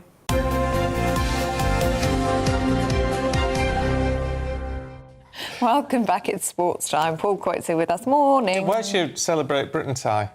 Well, yes. Yeah, I know, but the thing is... Somebody's been in touch saying you need to make more of an effort today to celebrate Great Britain Day. What, me? Yes, I you. celebrate Great Britain all the time. Yes, you do. I don't need to fair. wear something to show my celebration of this wonderful country. Very good. See, we're red, white and blue. The reason I'm in the blue is because it complements the red and the white. This is right. There we are. Very good. Anyway. You dug yourself out of that hole. Thank you very much. How do we celebrate FIFA? Oh, do we celebrate FIFA? Not anymore. Let me ask you, what do you think about Gianni Infantino? I think he's a disgrace. You think he's a charlatan? I think he should be a shyster. I think he should be thrown out by his shirt collar. So do I. I mean, this is a man that he's probably gone in thinking I'll do all this for FIFA, and then I think starts thinking, OK, how important am I? I'm this. I'm there with all the presidents. I'm there. I'm probably one of the most important people in the world. Yeah. And I think he truly believes that. Yeah. And then this power corrupts people, doesn't it? And I think this is a situation where Infantino's just got completely carried away with himself. This is the reason he's got himself into this problem in the first place. I don't know whether it's them thinking, or it's people like him think, it's a legacy. This will be my legacy. I'll have a World Cup, it will be named after me. I will do this, and then I'm going to start making money for everybody, and we'll all make... The whole thing about FIFA, it's supposed to be non-profit, and it's supposed to be for the good of the game of football. That's it. That's the bottom line. But it all goes out the window. Could it have anything to do with the fact that under these plans his salary would go from about $5 million a year to $1 million a week? I think there's a huge possibility. There's definitely... You know, when money starts coming in, it's more money for everybody. It's going to be more money for him. And I just don't like it. And there's so many people that don't like it as well. Now, they had the meeting in Morocco yesterday. This was with the head delegates and all the top people of FIFA. He sent a letter to all, 211 weren't there, but 211 member associations sincerely apologising for their efforts, for their errors, I should say. This is FIFA, not his own, although he was the one behind it, and commit to it not happening again. But then you've got people like Luis Figo, who's a legendary footballer that played for Portugal, one of the greats, and also a football administrator as well these days, who's one of those that have urged Gianni Infantino to quit. The lowest, most deceitful and cravenly self-invested behaviour is what he said about him. Strong. This is going to run for a while. It's just where it's going to end up, who's going to actually have the nerve to run against him, whether people will actually stand against him, we'll just have to see. But this is going to run. Yeah. So be prepared for a very bumpy ride. That's for you, Gianni, and for most of us watching it as well. I want to mention the new Newcastle manager as well. Yeah. This is Matthias Geisler. I think we can see Matthias. He looks very young, doesn't he? He does. He's got a baby face. He has got a baby face. He's 38. He is 38, that's right, yeah. Looks like a snooker player, is that just me? I think it's because he's wearing a black shirt. Is that what it is? I know it's probably the snooker cue in his hands, probably what's giving it away. And a bunch of balls behind him. But apart from that, he was the manager of Salzburg in Austria, won back-to-back Austrian titles, the manager of Al Ahly in Saudi Arabia. So Newcastle have looked at him and thought, this is the guy to replace Eddie Howe. They've had to pay a lot of money off to get him. But it's always going to be a gamble because he's not been a manager in the Premier League or any of the top leagues around Europe. He's already lost Kieran Trippier and Anthony Gordon and Sandro Tonali, and Bruno Guimaraes is going off to Arsenal. So a lot of their great players are disappearing. So it's going to have to be a bit of a rebuilding job. It's going to be tricky, but anyway. Have a quick look at the GOAT, just very briefly. Yeah, let's have a look at the GOAT, shall we? Josh Butler. This is in the 100. We're going to say congratulations to him because he is now the GOAT, the greatest of all time. When it comes to run scorers in the T20 format, he has now scored 14,833 runs, and I know that because I've counted every single one of them. And he scored 51 runs and 20 balls playing for Manchester Supergiants yesterday in the 100. So there we are. Brilliant. Thanks, Corty. Thank you. More Gianni Infantino news tomorrow. Oh, I'm sure there will be. If I can say it. Very good. See you tomorrow. Now, do stay with us. We'll be going through the papers next with Nikki Hodgson and Tom Perslove. First, so here's your European forecast. I hope we haven't forgotten anything. Travel insurance, I tick that box. Yeah, but remember what you forgot last year. All Clear Travel Insurance sponsors GB News Travel Destinations Forecast. Hello, you're heading away for the next few days. Plenty of dry and sunny weather across much of Europe. A risk of thunderstorms across some alpine regions. But for the Canary Islands, temperatures are climbing into the mid-30s. We're in the low 30s across parts of Spain. Plenty of hot sunshine, though. It's across the Alps where you can see these thunderstorms affecting parts of the Mediterranean towards Greece and Croatia as well. Here, again, temperatures in the mid-30s. Very hot indeed. And there is more of the same to come. Bye-bye. All Clear Travel Insurance sponsors GB News Travel Destinations Forecast. This is GB News, Britain's news channel. 4 heat waves, weeks without meaningful rain. As the UK heads towards one of its hottest summers on record, the pressure is showing here in Sussex, in the fruit growing across these fields. Well, the impact of the heat is already visible here. This local grower says that if these extreme temperatures continue, this year's harvest may well be smaller in size. I don't think there's been another period like this in the history. 3 years ago, we had a tremendous heat wave in the middle of harvest. We were unable to get the fruit to cool down quickly enough. The following year, we had a very, very light crop, and the same again this year. GB News, the People's Channel. This is GB News, Britain's news channel. Britain's only all-female chess team, called She Plays to Win, has been promoted to the game's top division, only to be told they must recruit a male player to compete. Now, league rules require every First Division team to include at least one male and one female player, meaning that one of the team's female players could lose her place. I'm joined in the studio by the She Plays to Win chess players, Anusha and Alicia. Great to see you both this afternoon. Thank you. So sorry about what's going on. You've been promoted, but you might have to lose one of your teammates. What's going on here? So essentially, we have fallen victim to this rule that She Plays to Win, our team, has been promoted to the First Division in our league, but now must have a male player as part of the rules. GB News, the People's Channel. Good afternoon, Britain. Weekdays from midday. Well, that drought is due to long periods, record periods actually, with no rainfall and high temperatures. The areas that are affected, as you say, over half of England, half of the UK affected by that. The areas being East Anglia, Hertfordshire, the whole of London, Thames Valley, Hampshire and the Isle of Wight, Devon and Cornwall, the West Midlands and Wessex, covering Dorset, Somerset, Wiltshire and Gloucestershire. So a huge area impacted by that drought. There is also that amber heat health alert still in place here. That's in place until tomorrow. And temperatures today in the south could reach up to 35 degrees. So people here in Bognor Regis coming to the coast to cool down. GB News, the People's Channel.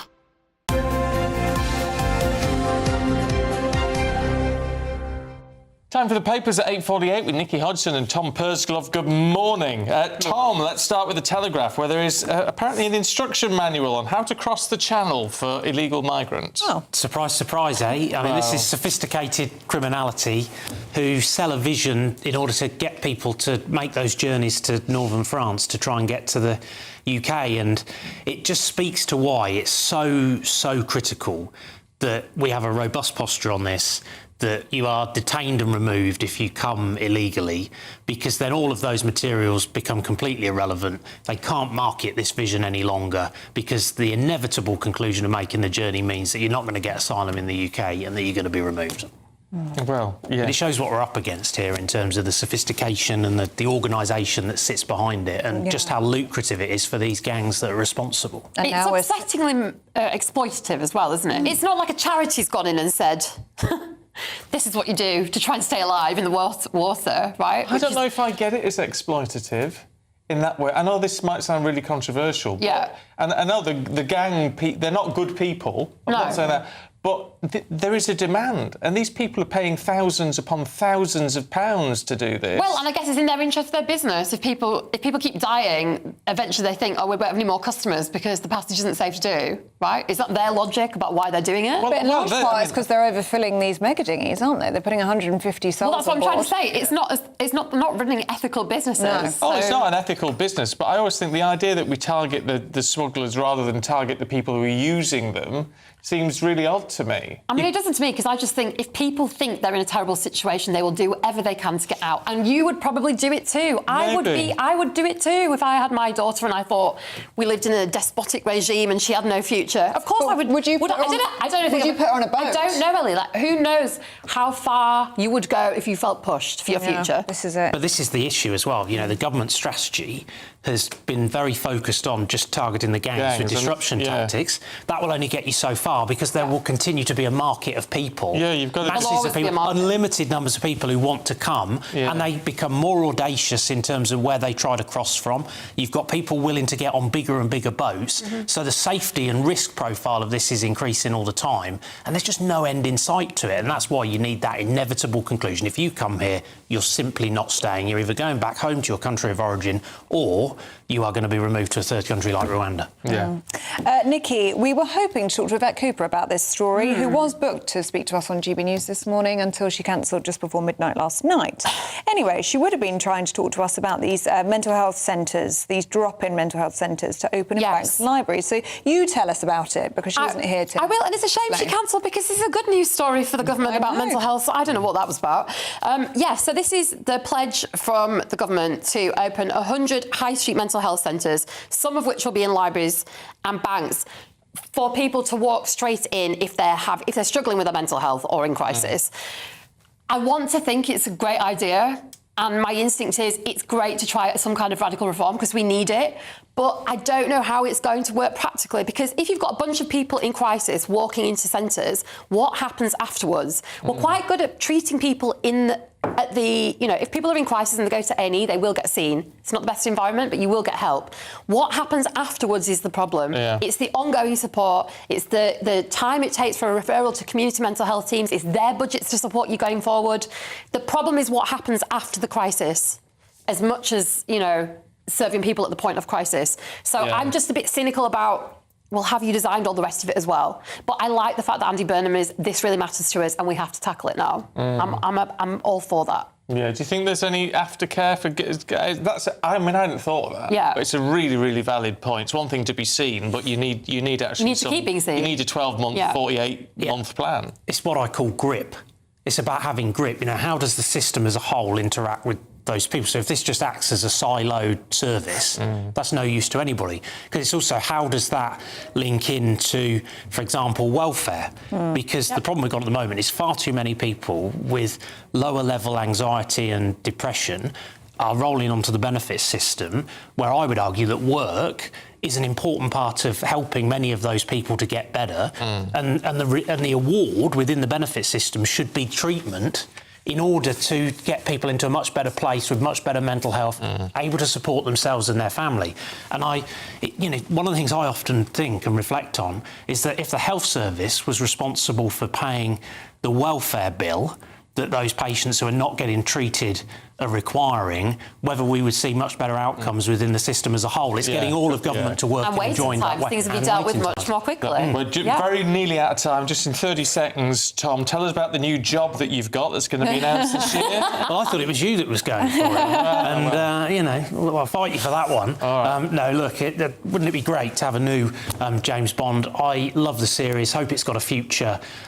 Quite excited to see who they come up with. Who's your dream Bond? But I just hope that they sort of stick with the traditions. I really hope that's the key thing for me. I want to be surprised at who it is, but I want them to stick to the traditions. Yeah, I'm sure. Well, let's hope so. All right, both, thank you very much indeed. Here's your weather.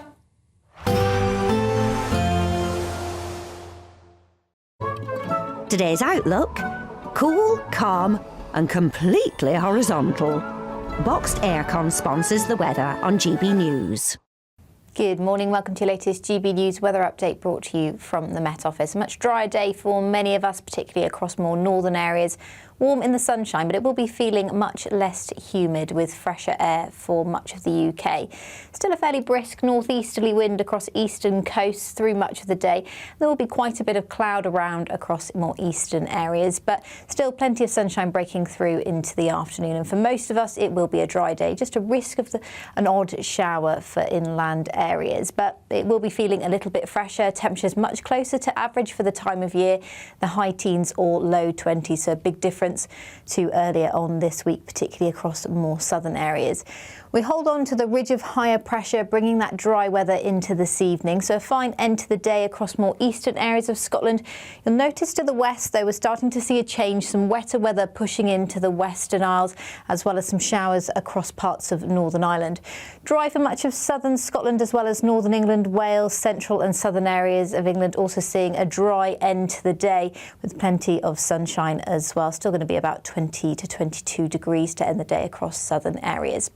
A dry night for many on Thursday night into Friday morning, particularly across more southern areas. But further north, this weather front will become more dominant, bringing some more persistent rain predominantly to northern areas of Scotland. A few showers further south as well. So temperatures in towns and cities 11 or 12 degrees. Rurally, it will be a little bit fresher than that, with single figures expected. But as the sun rises pretty early, you're not going to see too much of that colder weather. So another warm day on the cards on Friday.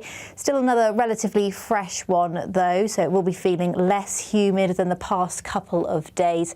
And in the sunshine, though, not too bad, particularly in the south and east, temperatures in the mid-20s, so a little bit warmer on Friday compared to Thursday. Bye-bye. Today's outlook: cool, calm and completely horizontal. Boxed Aircon sponsors the weather on GB News.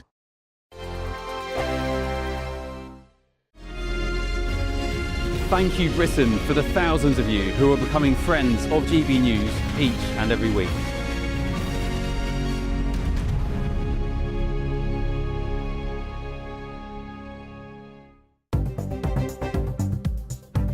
Good morning, this is the latest AI travel news from gbnews.com. The M1 southbound is affected by a collision between junctions 20 and 19 in Catthorpe. The M1 northbound has an obstruction between junctions 23A and 24 in Loughborough. The M3 eastbound is closed between junctions 3 and 2 in Thorpe.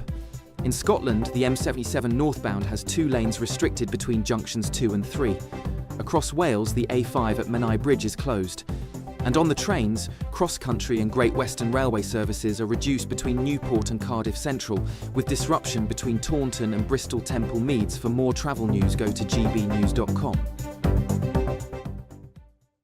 Welcome to Orla Santi by Domes Resorts, where we're celebrating with an incredible £60,000 to be won. Plus, we'll give you a fine gold bullion bar worth over £5,000. Don't miss your chance to win over £65,000 worth of prizes. For a chance to win, text GOLD to 63225. One entry costs £2.50 plus one standard network rate message. Or text BONUS to 63225. 5 entries cost £5 plus one standard network rate message. Go to gbnews.com/win. Entries start at £2.50. Call 0903 686 3232. Calls cost £2.50 plus your network access charge. Or post your name and number to GB22 PO Box 8690 Derby DE1 9TT. UK only. Entrance must be 18 or over. Lines close at 4 p.m. on the 21st of August. This is a network giveaway. Entries will be pulled. Please check the closing time if listening or watching on demand.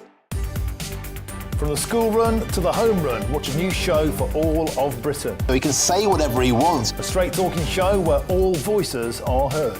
And, you know, when are we going to stop talking about smashing the gangs and actually do it? With the stories that matter from every part of our country. There's a bit of a crash landing there for your Chancellor. Bold, fearless and standing up for you. That's me, Martin Dawdley, 3 p.m. till 6 p.m.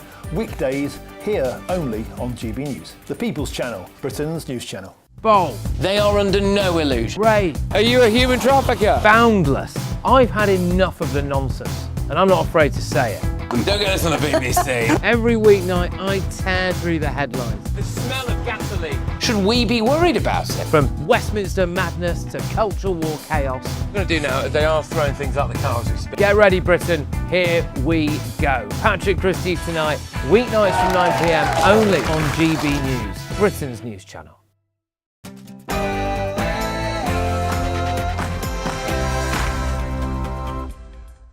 Good morning. Today on GB News, we're celebrating what makes Britain great in a special day of coverage. Yes, our wonderful country is put front and centre in a day filled with special live events up and down the country. Well, you're going to see us in Aberdeen, Durham, Leeds, Essex, Barry Island, up and down the UK. The People's Channel putting you front and centre as we celebrate Britain. Yes, I've come back to Durham, the heart of County Durham, of course, where there is so much history, so much beauty, and we'll be talking to all the people here across the market throughout this afternoon.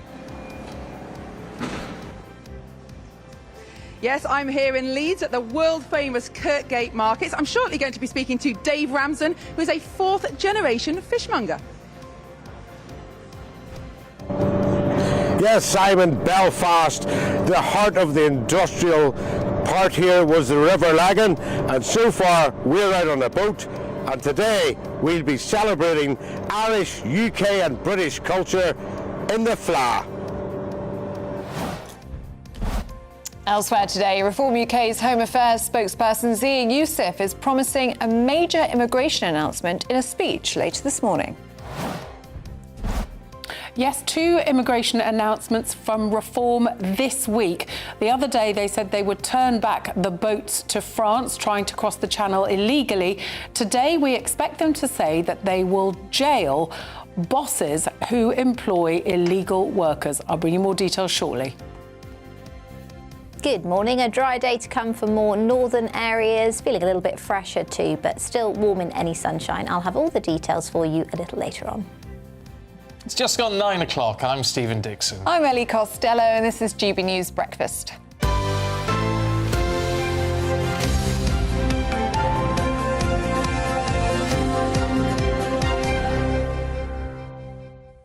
Well, today on GB News, as well as covering all the news as always, we are also taking time out to celebrate Britain.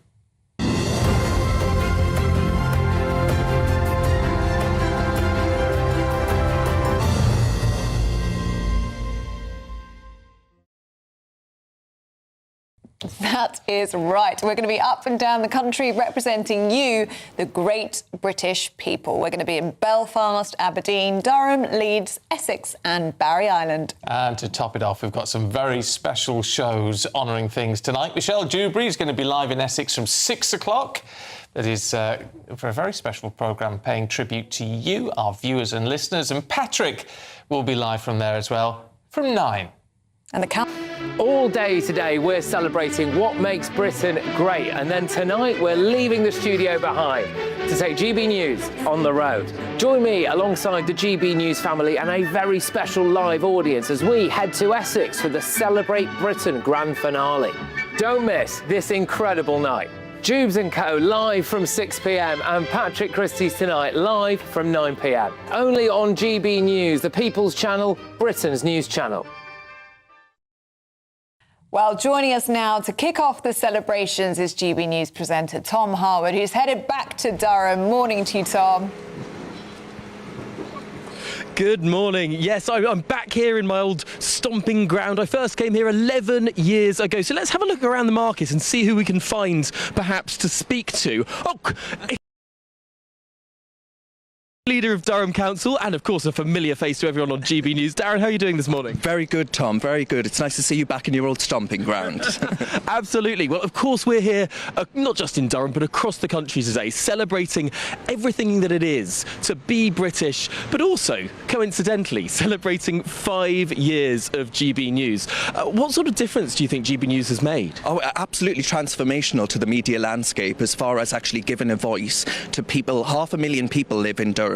And the 500,000 people have not felt that they have had a voice when it comes to actual choice in the media landscape. You have given, not you personally, Tom, but you've helped.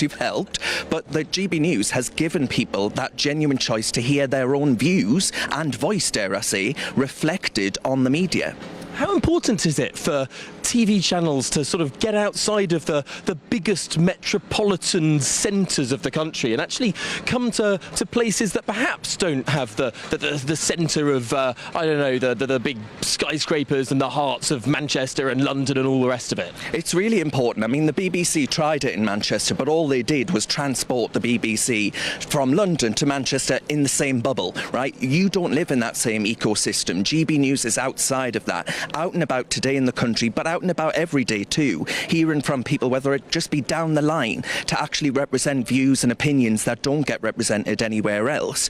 And fundamentally, Tom, I think it's important to stress that Durham, this beautiful place, is far more than just a university. You know, you've got Raby Castle, you've got Kinrin, you've got Beamish Museum. There is a whole host of things going on in this county that actually the views and opinions of which are different to what you'll find in a university town. So ultimately, yeah, I think GB News has been a godsend. I would go as far as to say a godsend. And I'm so very grateful to everything that you guys have been doing over the last 5 years. Well, thank you so much. Of course, we're heading out into the county a little bit later this afternoon. But I wanted to speak about some of those other things that Durham has to offer. This is all about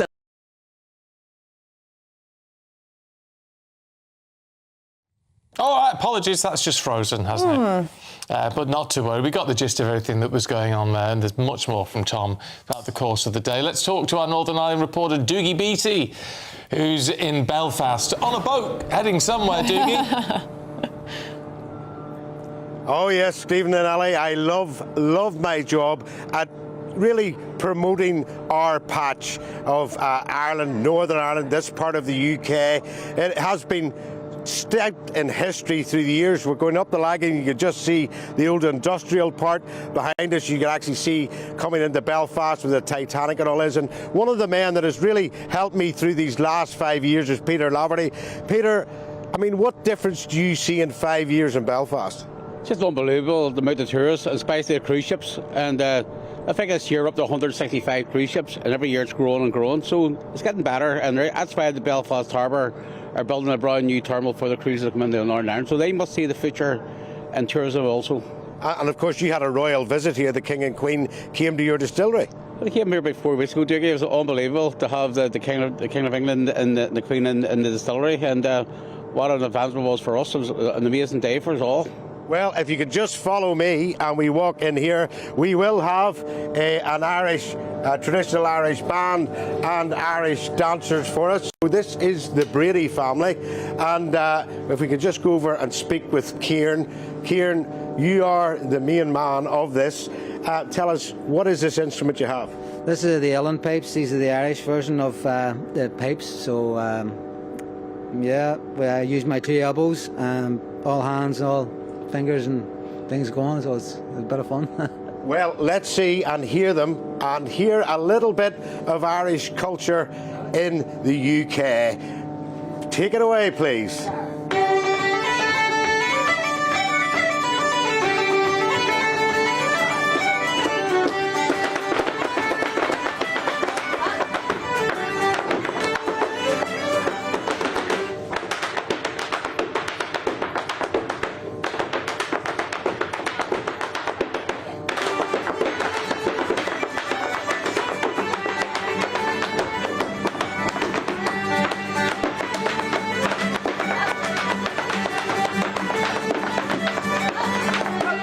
There you go. Round of applause for our Irish dancers and Irish band. We have the Fleadh Festival on in Belfast all this week. It's a celebration of all that is Irish music, history and culture, and of course that includes the UK side of that. There's a great melt of culture in Ireland, north and south, and indeed with Scotland. So we'll be live throughout the day here in Belfast. Oh, brilliant Lovely. stuff, Doogie. Pulling out all the good. stops at 9 o'clock in the morning. We love to see it. Thank you so much. What a way to kick off the celebrations. Love it. I mean, He's set the bar high now, hasn't he, for everybody else? Very, very good. Very nice. It's really nice. That was brilliant. It's like being back at your wedding. It was a bit like being back at my wedding. Yeah. Fabulous.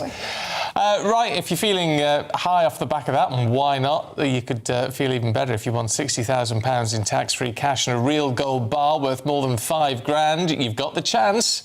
Here's how you take part. One person is guaranteed to win over £65,000 worth of gold and cash. And that person could be you. You could be our latest Great British Giveaway winner and join our exclusive list of giveaway champions. First of all, we want to give you a ton of tax-free cash. £60,000 in tax-free cash that you could use however you like. Treat your family, treat your friends, or treat yourself to a luxury 5-star holiday somewhere like here, Orlissanti by Domes Resorts. Plus, you'll also receive a fine gold bar worth over £5,000. Don't miss your chance to win over £65,000 worth of prizes. For a chance to win, text GOLD to 63225. One entry costs £2.50 plus one standard network rate message. Or text BONUS to 63225. 5 entries cost £5 plus one standard network rate message. Go to gbnews.com/win. Entries start at £2.50. Call 0903 686 3232. Calls cost £2.50 plus your network access charge. Or post your name and number to GB22 PO Box 8690 Derby DE1 9TT. UK only. Entrance must be 18 or over. Lines close at 4 p.m. on the 21st of August. This is a network giveaway. Entries will be pooled. Please check the closing time if listening or watching on demand. Good luck. Yes, good luck. Absolutely. Now, at 11 minutes past 9, Reform are going to hold a news conference in Westminster this morning. The Home Affairs spokesperson, Zia Youssef, is promising a major immigration announcement. Well, let's speak to GB News' chief political correspondent, Catherine Forster, who's here with the details. Morning, Catherine. What can you tell us? Yes, 2 in a week, because it was only on Monday they talked about turning the boats back to France, although France have said they're having none of it.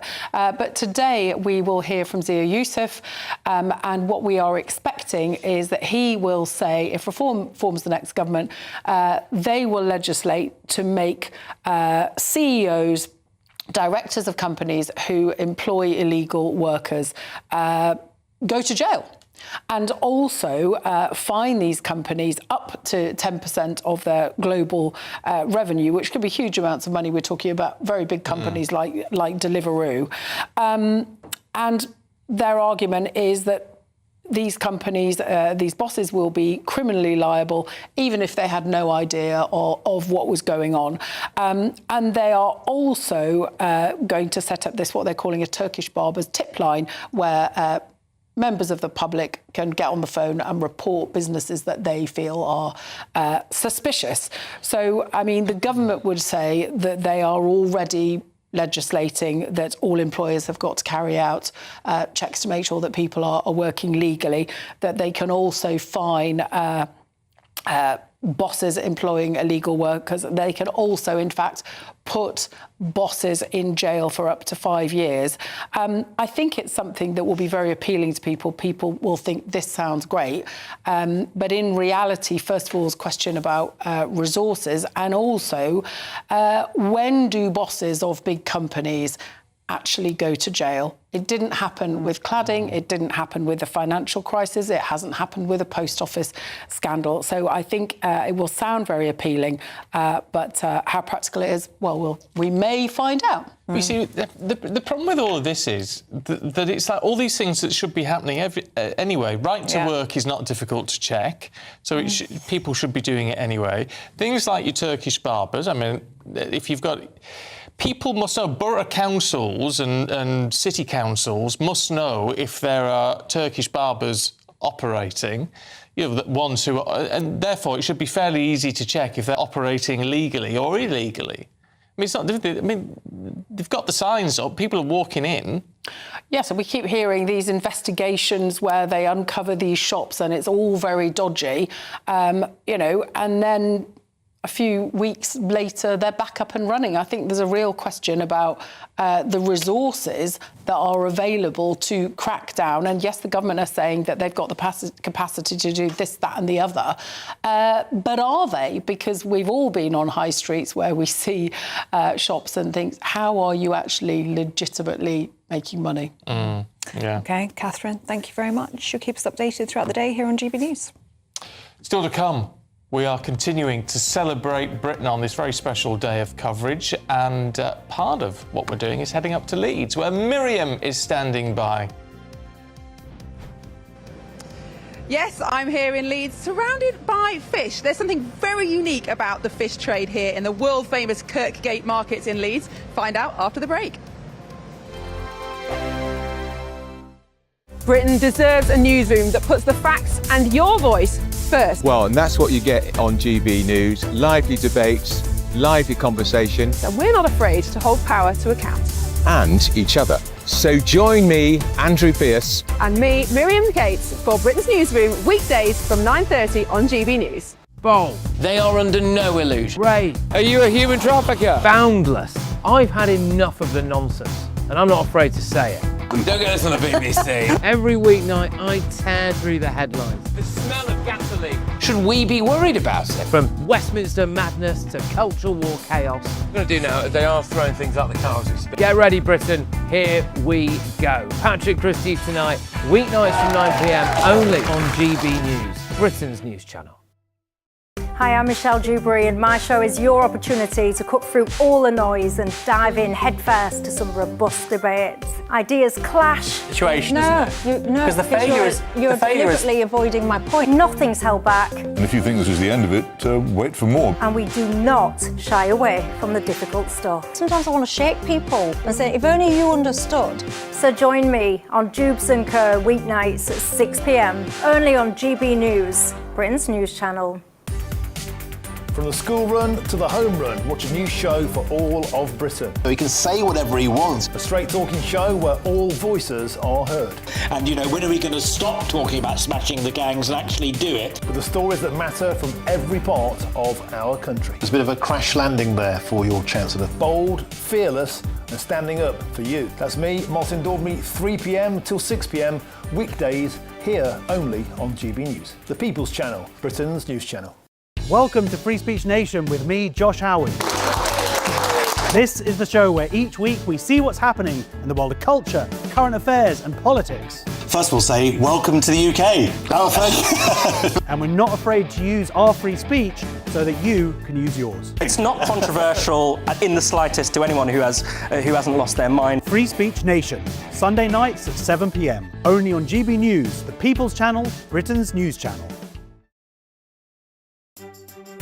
Some people enjoy lazy Sunday mornings, but not me. What's the truth of the matter? So that's a very live question. Would you support him if he waters down these plans? Before the spin sets in, I'll be getting to the truth. This is personal. No soft questions, no easy answers. It's one thing if the state has rules in this country. It's another thing whether the police and others actually police them. Setting the agenda and holding those in power to account. You can't really blame her if the system is set up this way. You will not want to miss it, trust me.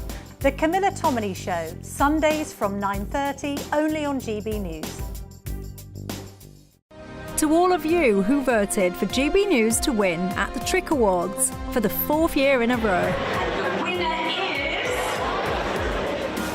GB News. Thank you so much for voting for us. It's because of you that we're so proud to be the People's Channel, and it's because of you that we are Britain's news channel. It's voted for the people who watch us. Well, we've got the best viewers in the world, haven't we? The most loyal viewers. Thank you.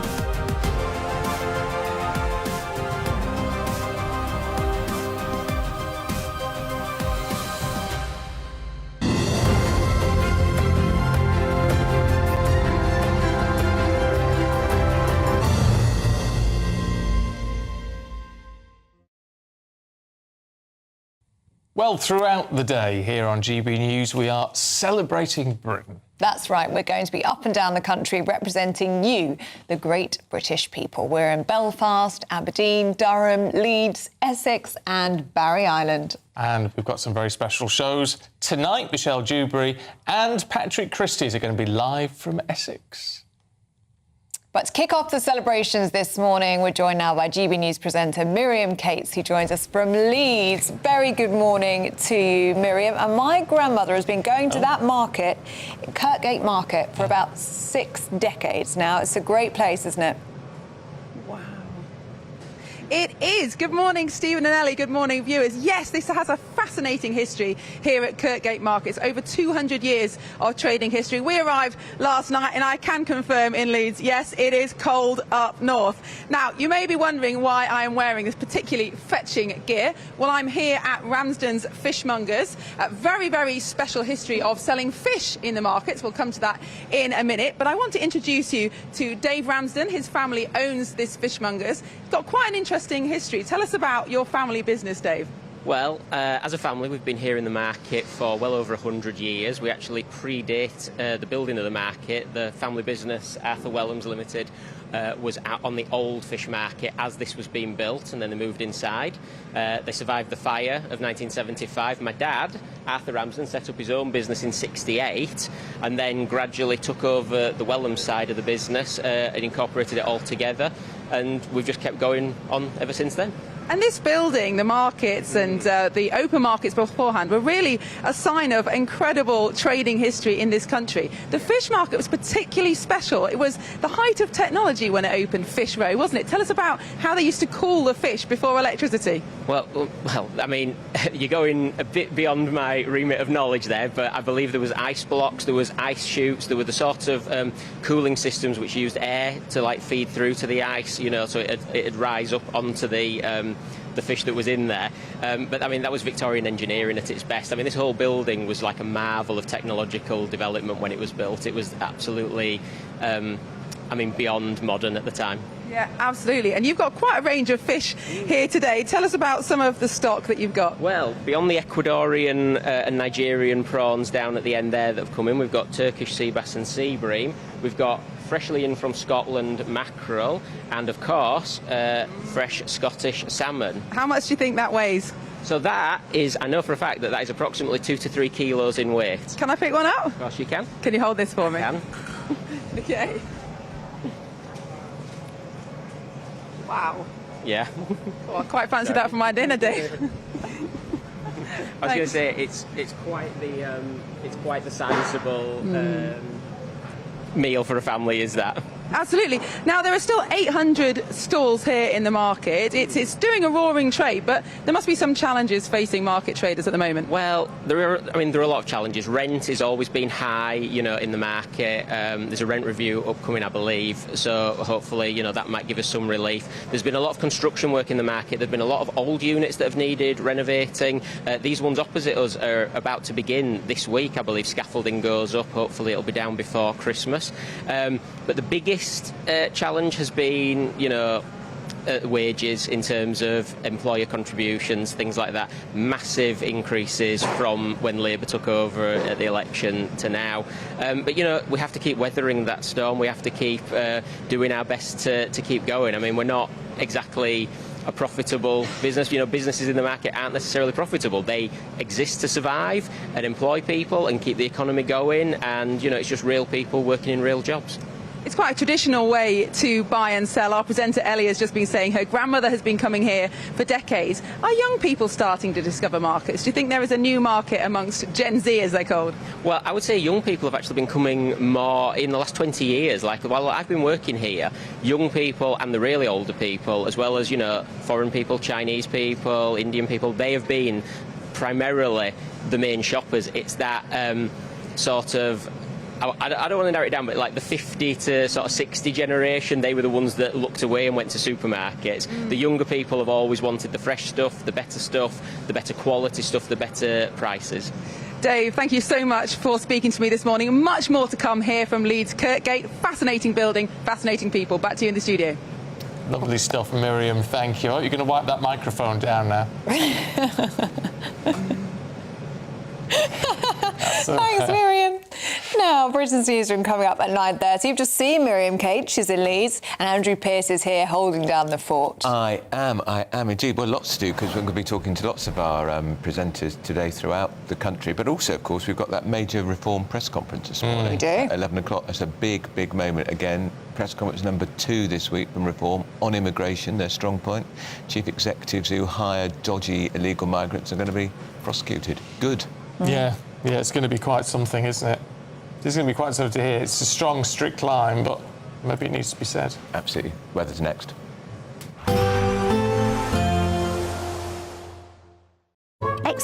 warm spells with the odd rude interruption.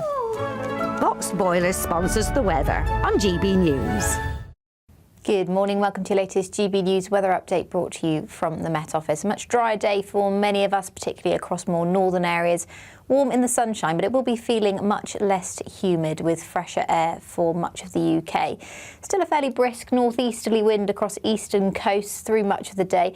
There will be quite a bit of cloud around across more eastern areas, but still plenty of sunshine breaking through into the afternoon. And for most of us, it will be a dry day, just a risk of an odd shower for inland areas. But it will be feeling a little bit fresher. Temperatures much closer to average for the time of year, the high teens or low 20s, so a big difference to earlier on this week, particularly across more southern areas. We hold on to the ridge of higher pressure, bringing that dry weather into this evening. So a fine end to the day across more eastern areas of Scotland.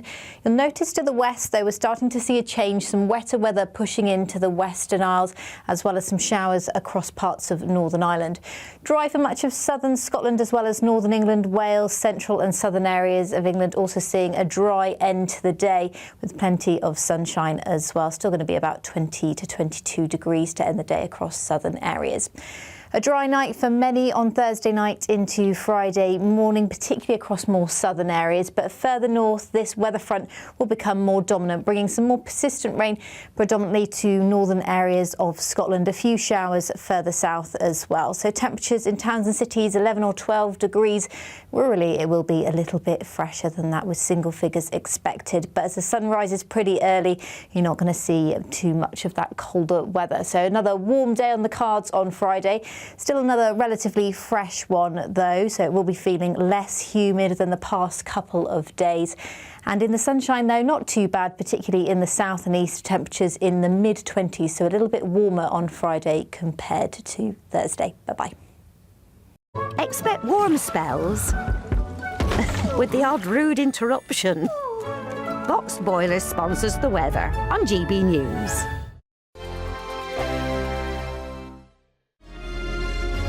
Thank you, Britain, for making GB News Radio such a huge success. Whether you're in the car, on the go, or listening at home, thank you for choosing us as your radio station. Good morning, this is the latest AI travel news from gbnews.com. The M1 southbound is affected by a collision between junctions 20 and 19 in Catthorpe. The M1 northbound has an obstruction between junctions 23A and 24 in Loughborough. The M6 northbound is closed between junctions 17 and 18 in Congleton. In Scotland, the M74 northbound has queuing and 3 lanes restricted at junction 5, Wraith interchange. Across Wales, the A5 at Menai Bridge is closed. And on the trains, cross-country and Great Western Railway services are reduced between Newport and Cardiff Central. With disruption between Taunton and Bristol Temple Meads. For more travel news, go to gbnews.com. Britain is not just a geographical expression.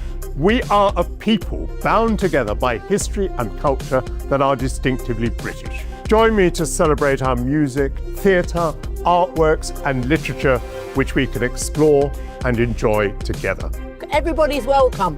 Sunday with Michael Portillo. Every Sunday at 11 a.m. on GB News, the People's Channel, Britain's news channel. Join me, Nana Akweer, for an informative, interactive news programme with a difference. It's fun. No, he didn't say that, Dave. I'm so surprised. I think there's an element of truth to that. Join me from 3 p.m. every weekend, only on GB News, Britain's news channel. Some people enjoy lazy Sunday mornings, but not me. What's the truth of the matter? So that's a very live question. Would you support him if he waters down these plans? Before the spin sets in, I'll be getting to the truth. This is personal. No soft questions, no easy answers. It's one thing if the state has rules in this country. It's another thing whether the police and others actually police them. Setting the agenda and holding those in power to account. You can't really blame her if the system is set up this way. You will not want to miss it, trust me. The Camilla Tominey Show, Sundays from 9:30, only on GB News. Westminster's full of talk, but out here, it's the real world. Am I allowed to talk now? No, that's it. This is where it matters, real people and real lives.